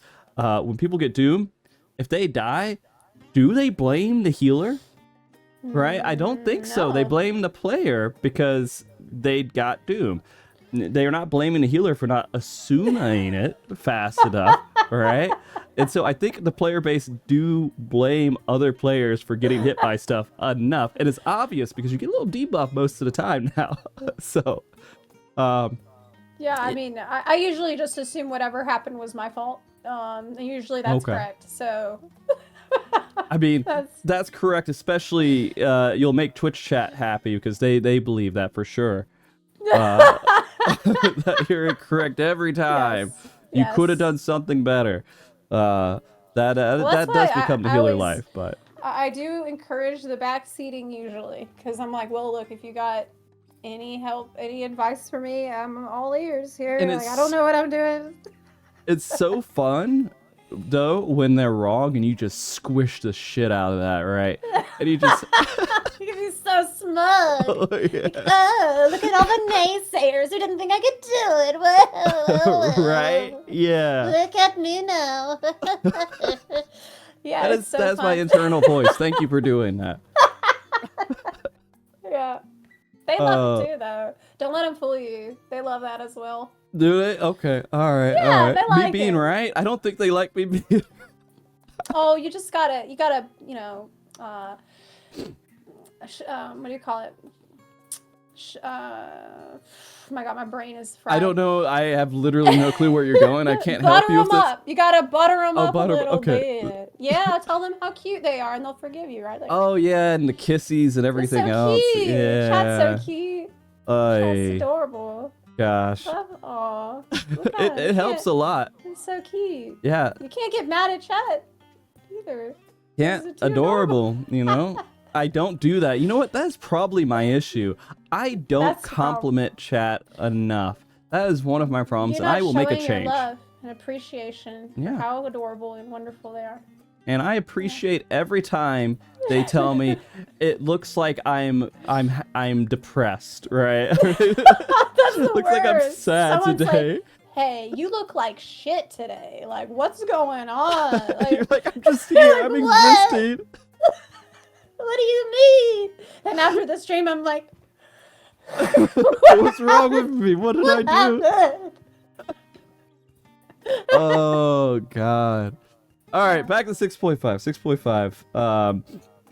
I don't know. There's the dungeon. You could talk about that. It was a dungeon. It was neat. It felt nostalgic to Final Fantasy players who recognize some of the stuff. Do you remember it? You look like you were trying to recall the dungeon. Yes. How did she read my mind so fast? Yeah. I'm like, the dungeon. Oh yeah. Yeah. It was different though. It was cool because it actually surprised me. It's not what I expected. I expected it to be all the blocky cubes. only. Oh yeah, yeah. But it wasn't all blocky clue. No. You really do pronounce things just as well as I do, so thank you. You're giving me some sort of confidence. It was different. Yeah. It was really cool. Like, I can't say what it was, but it was on fire. It was. And It that was. was really good. I love the dungeons that are on fire. Big fan of the on fire dungeons where everyone is running Burning. around. Yes. Burning. Yes. Okay. No, good. Yes. That's what Yoshi P likes, clearly. He's the one Absolutely. in charge. But yeah, I liked it. I'm going to be honest with you. Mm-hmm. I do not understand the last mechanic on the last boss. It's called like battery something, and it's a weird AoE, and you have to dodge it a very specific way. Is it one that turns? It's like it's spinny. It's I don't know what. It's a weird. It's like a 45-degree angle, and you just have to go to the right. Yeah. What is? You just have to do what? I think it's a spinny 45-degree angle, right? I don't remember it. I'm going to be honest with you. I haven't paid attention to that fight. Every time I do it, I just kind of AFK mentally, and I just kind of go through it. I had such a hard time. But I mean, I think the safe spot just turns, right? You just have to know it's turning this way. You do to say they do it in extreme, right? I don't know. all right. That's fair. I really embarrassed myself on stream because I was doing it with trust, and I think I died 3 times on the last boss. And I'm gonna be honest, I still have no idea how to do the mechanic. That's the downfall of doing it with trust. If you die, you're out. You can't get carried. Yes, true. Yes, but you can get carried because then I just started following Estinian, and he carried me in his arms. Like basically, he used his spear with one arm, and he carried me like a little baby in his other arm. You know, that's funny because they do try to get you every once in a while with the trust. You have to find out which one's doing it correctly, yeah? Estinian you can trust. Okay, and Estinian we trust. Oh my god, I can't believe Stola, she really cock-blocked me at the end of the main story quest. Did she? I can't, yes, she did. Okay. I can't say anything else because I don't want to spoiler. Fair. But if you know, you know. She even laughed about it afterwards. She's like, so maybe go back and watch that. Yeah, classic-ish Stola. I need to go back and watch it. I mean, I'm going to be honest, when we talk about story, the problem of it being divided up in 4 months each time, it's really easy to forget stuff unless you go back and you make an effort. And I feel bad about that because I feel like they said a name and they said something. Should I be emotional here? Who was that? And I have a problem with that. And I think that there's a lot of people who would be mad at me for it. I'm like, how am I supposed to retain all this information unless if I constantly research it? Well, the thing is that most people now are going to go through it all at once, so they won't have that problem anymore, and it's going to be better for them. Like, pacing issues we see now will not be there for people going through it all at once. Really great for new players. Great for a new player. This is a great, great for new players. I wish I could just wipe my memory clean so I could go in and do it all again for the first time. Okay. There's ways to do that if you really want to go about it. I don't know if I'd recommend it.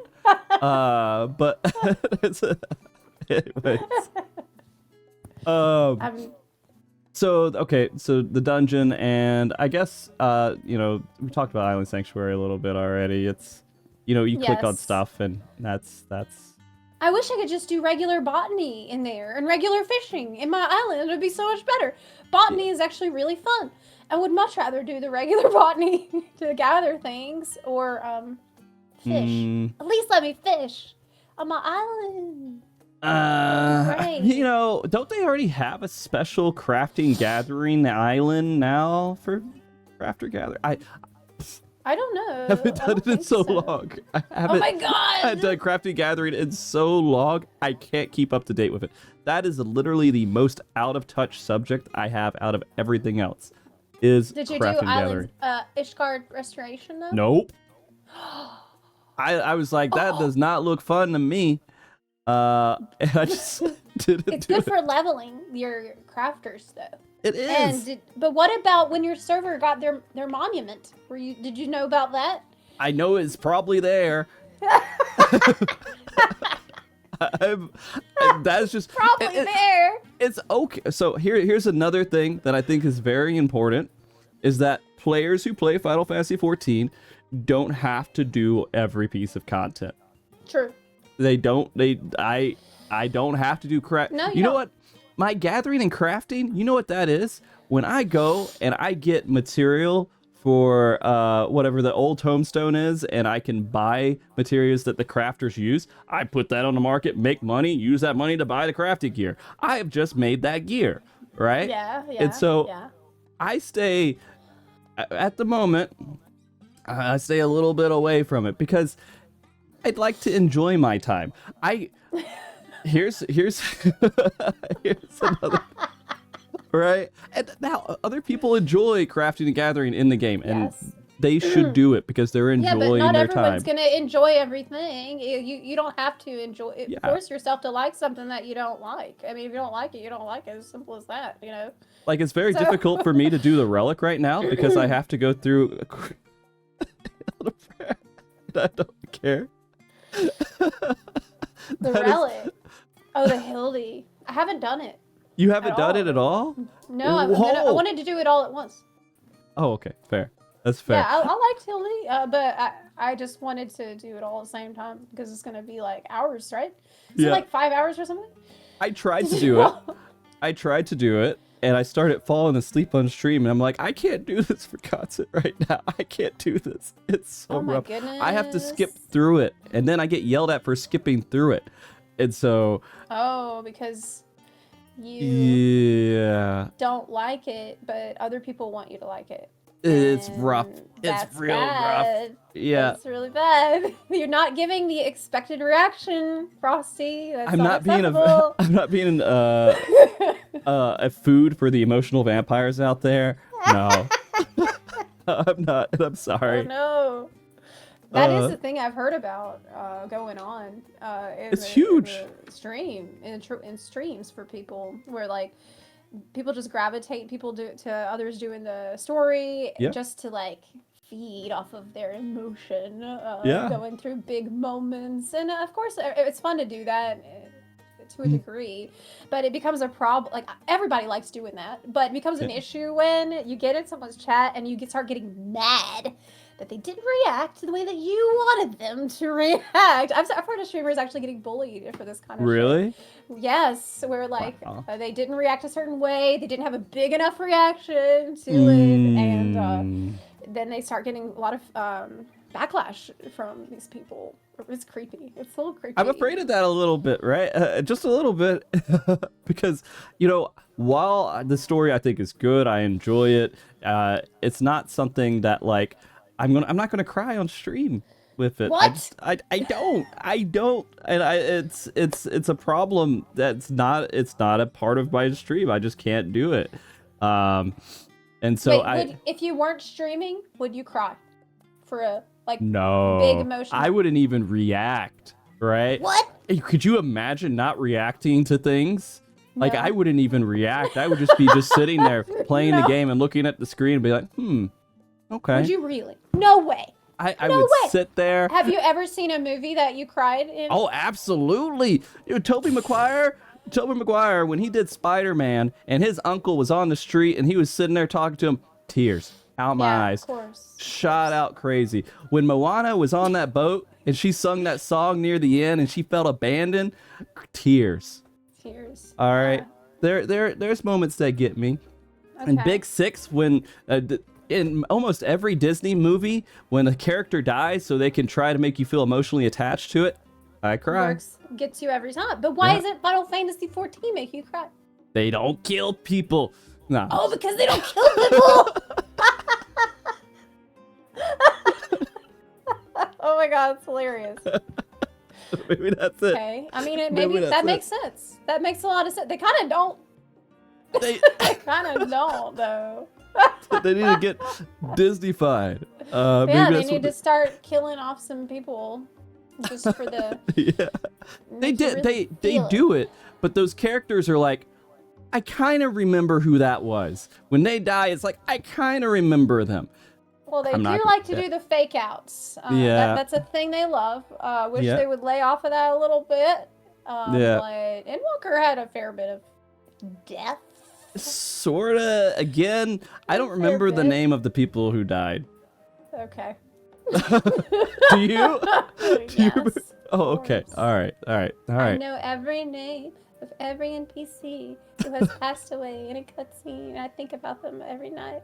And I send a Put it in your journal. All right. You Write it just in my start. journal. Never Yeah. forget. NPC 55 in the cutscene. PC 55. No, NPC 55. No. Oh God. All right. I didn't actually realize it's already been 2 hours here. Oh my God, really? Yeah, it's been 2 hours, but this has been like a really, really great conversation. It's I'm been gonna pretty fun. Yeah. Having a pretty good time over here. Yeah. Yeah. It's been Yeah. fun. Well, I think like in general, I'm glad that 6.5 did some positive things for you with the game and Oh, everything yeah. else. I'm Yeah. really happy with the game right now. Yeah. I mean, of course, long-standing concerns about infinite replayability, things that I've complained about with patches, Criterion and Island, all this stuff. These are all things that would concern. But I actually made a video that was like why I'm hopeful, or I forgot what I named it. It was something like things I'm hopeful for Dawn Trail or something like that. You named it incorrectly I don't then. remember. It didn't name it very spicily. No. Yeah. But I should have named it like why Dawn Trail will fix all of your problems. Yeah, that would have done it. That would Yeah. have done it, literally. But, Yeah. but in that I talked about like all the things why I'm looking forward to the future, like all the good things that we've heard. And honestly, look, it's wild to me that some people have been like have had the audacity to say Zepla doesn't like Endwalker, period. This is the expansion that gave us Bunny Boys, and you think that I hate everything that was in Endwalker. This is a Bunny Boy expansion. Mm-hmm. So, I mean, we got Yeah. that. We got a lot of really good things from Endwalker. Does it mean every single thing we got was perfect? No. Mm-hmm. But it gave us some excellent things. Bunny Boy, PvP improvements. Also, honestly, I think lifestyle content is a good idea, and I'm happy to see how it evolves. Didn't love the execution this time, but I think it's a cool concept, and I don't want them to abandon the idea. Right. And I love the idea of Variant and Criterion. I'm looking forward to see how they iterate on that. We got a new Deep Dungeon. I'm overjoyed that they haven't abandoned Deep Dungeon. We're gonna It get felt like they did for a little bit. It did, but, yeah. it did. So that's all really good. That's all positive signs. Yeah. And everything we've heard about Dawn Trail sounds like it's going to be stacked with content. We got FanFest next week. And looks like Dawn Trail is going to be an Erinville expansion. Yeah, So, yeah. And we got there's feet pics at the end of this patch too, right? Yeah. Yes, we did. We got feet pics. So this has been a good patch overall, They yeah. know what to give us to keep us happy for a Yeah. while. So yeah, I'm feeling really good about the future. Mm-hmm. That's Okay. it. Well, It's not all doom and gloom, y'all. it isn't all doom and gloom for sure. There's so many more things we could talk about or go over, but I think Yes. we've hit it pretty well. Yep. For the most part. The only other thing I'd like to ask of you is, Okay. before you go off, is there anything else that you would like to say to anyone else that's watching this at the very end that you want to reiterate, or that you want to just shout out anyone, or you want to do anything else before we leave? Anything else I want to say? Well, I think one thing that I do want to reiterate is the fact that I want everyone to feel welcome and safe in my community. Like, this is extremely important to me. And if you're ever in my Discord, or if you're in my Twitch chat, if you're anywhere engaged with my community and you feel unsafe for any reason, or if anyone like makes you feel uncomfortable for any reason, please let me know. Like, please contact a mod. We will take action immediately. We have been doing that quite a lot over the past several months, and it's really important to me that people know that, like, we're here for you, we support you, and I'm very sorry if I ever made it seem like that wasn't the case. But the other thing that I want to say is that I hope that whenever we think about Falling 14 and stuff, we can just try to go easy on ourselves and go easy on other people too. And this goes for people who, like, maybe you didn't like a video they made, or maybe you thought that they were too too loud or too wrong or too emotional or too we're human. We're going to be all those things, and so the best thing we can do is reach out with understanding with others and show them a little patience, and maybe try to hear what you do agree with them. Try to find common ground with people that you think you might not, and you might surprise yourself, and through that some really beautiful things can happen. So all that said, if you're a content creator, one thing I would say too is try not to obsess too much over like how well a video does. You know, this video does really well, this video does really bad, this video did, or this stream, you know, had good views, the stream had bad views.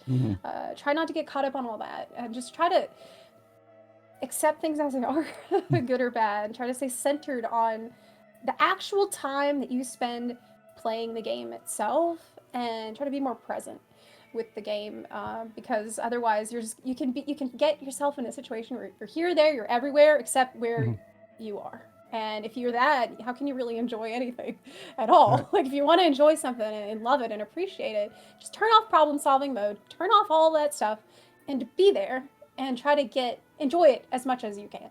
That's really all. That's kind of my closing statements here. Other thing is, I guess I'll tell you where to find me. Yeah, do it. You could probably just type in ZeplaHQ into YouTube. That's my YouTube channel. Next few videos are probably going to be more chill. The next video I'm working on is going to be very just goofy and kind of back to the comedy stuff I want to do more of. And I'm on Twitch, ZeplaHQ. I also have a super secret alt stream called Zepla at Home, and that's at random times in the evening. It's kind of degen hours, so don't expect anything out of those. And besides that, I started a new podcast, but I don't know what to name it yet. We still don't have it named. It's still bud named, but we started doing that weekly, once a week. No, maybe not every single week. It's early stages. This is like alpha stage. Yeah. But we're going to be interviewing Arthars tomorrow. Wow. At 11:30 a.m. PT. That's October 12th. So that's it. That's my whole spiel. Okay. I don't have anything else to say. No, that's good. That's good. Arthas is amazing. I've had him on like 30, 35 shows overall. He's fun. We're very similar, I feel. Like, we have gremlin energy a lot of times. Yeah, I can see that goes well with Arthur's, yeah. But FanFest. I'll meet him there. Yeah. He is an awesome person. I love meeting him finally at the NA FanFest when I went with him over there. You know, you've been to FanFest? Once, yeah, in Paris in 2019. In Paris, okay. Do your best to enjoy it. I will, of course. Do your best to enjoy it. That time flies, and then you're just done. And it sucks, but yeah.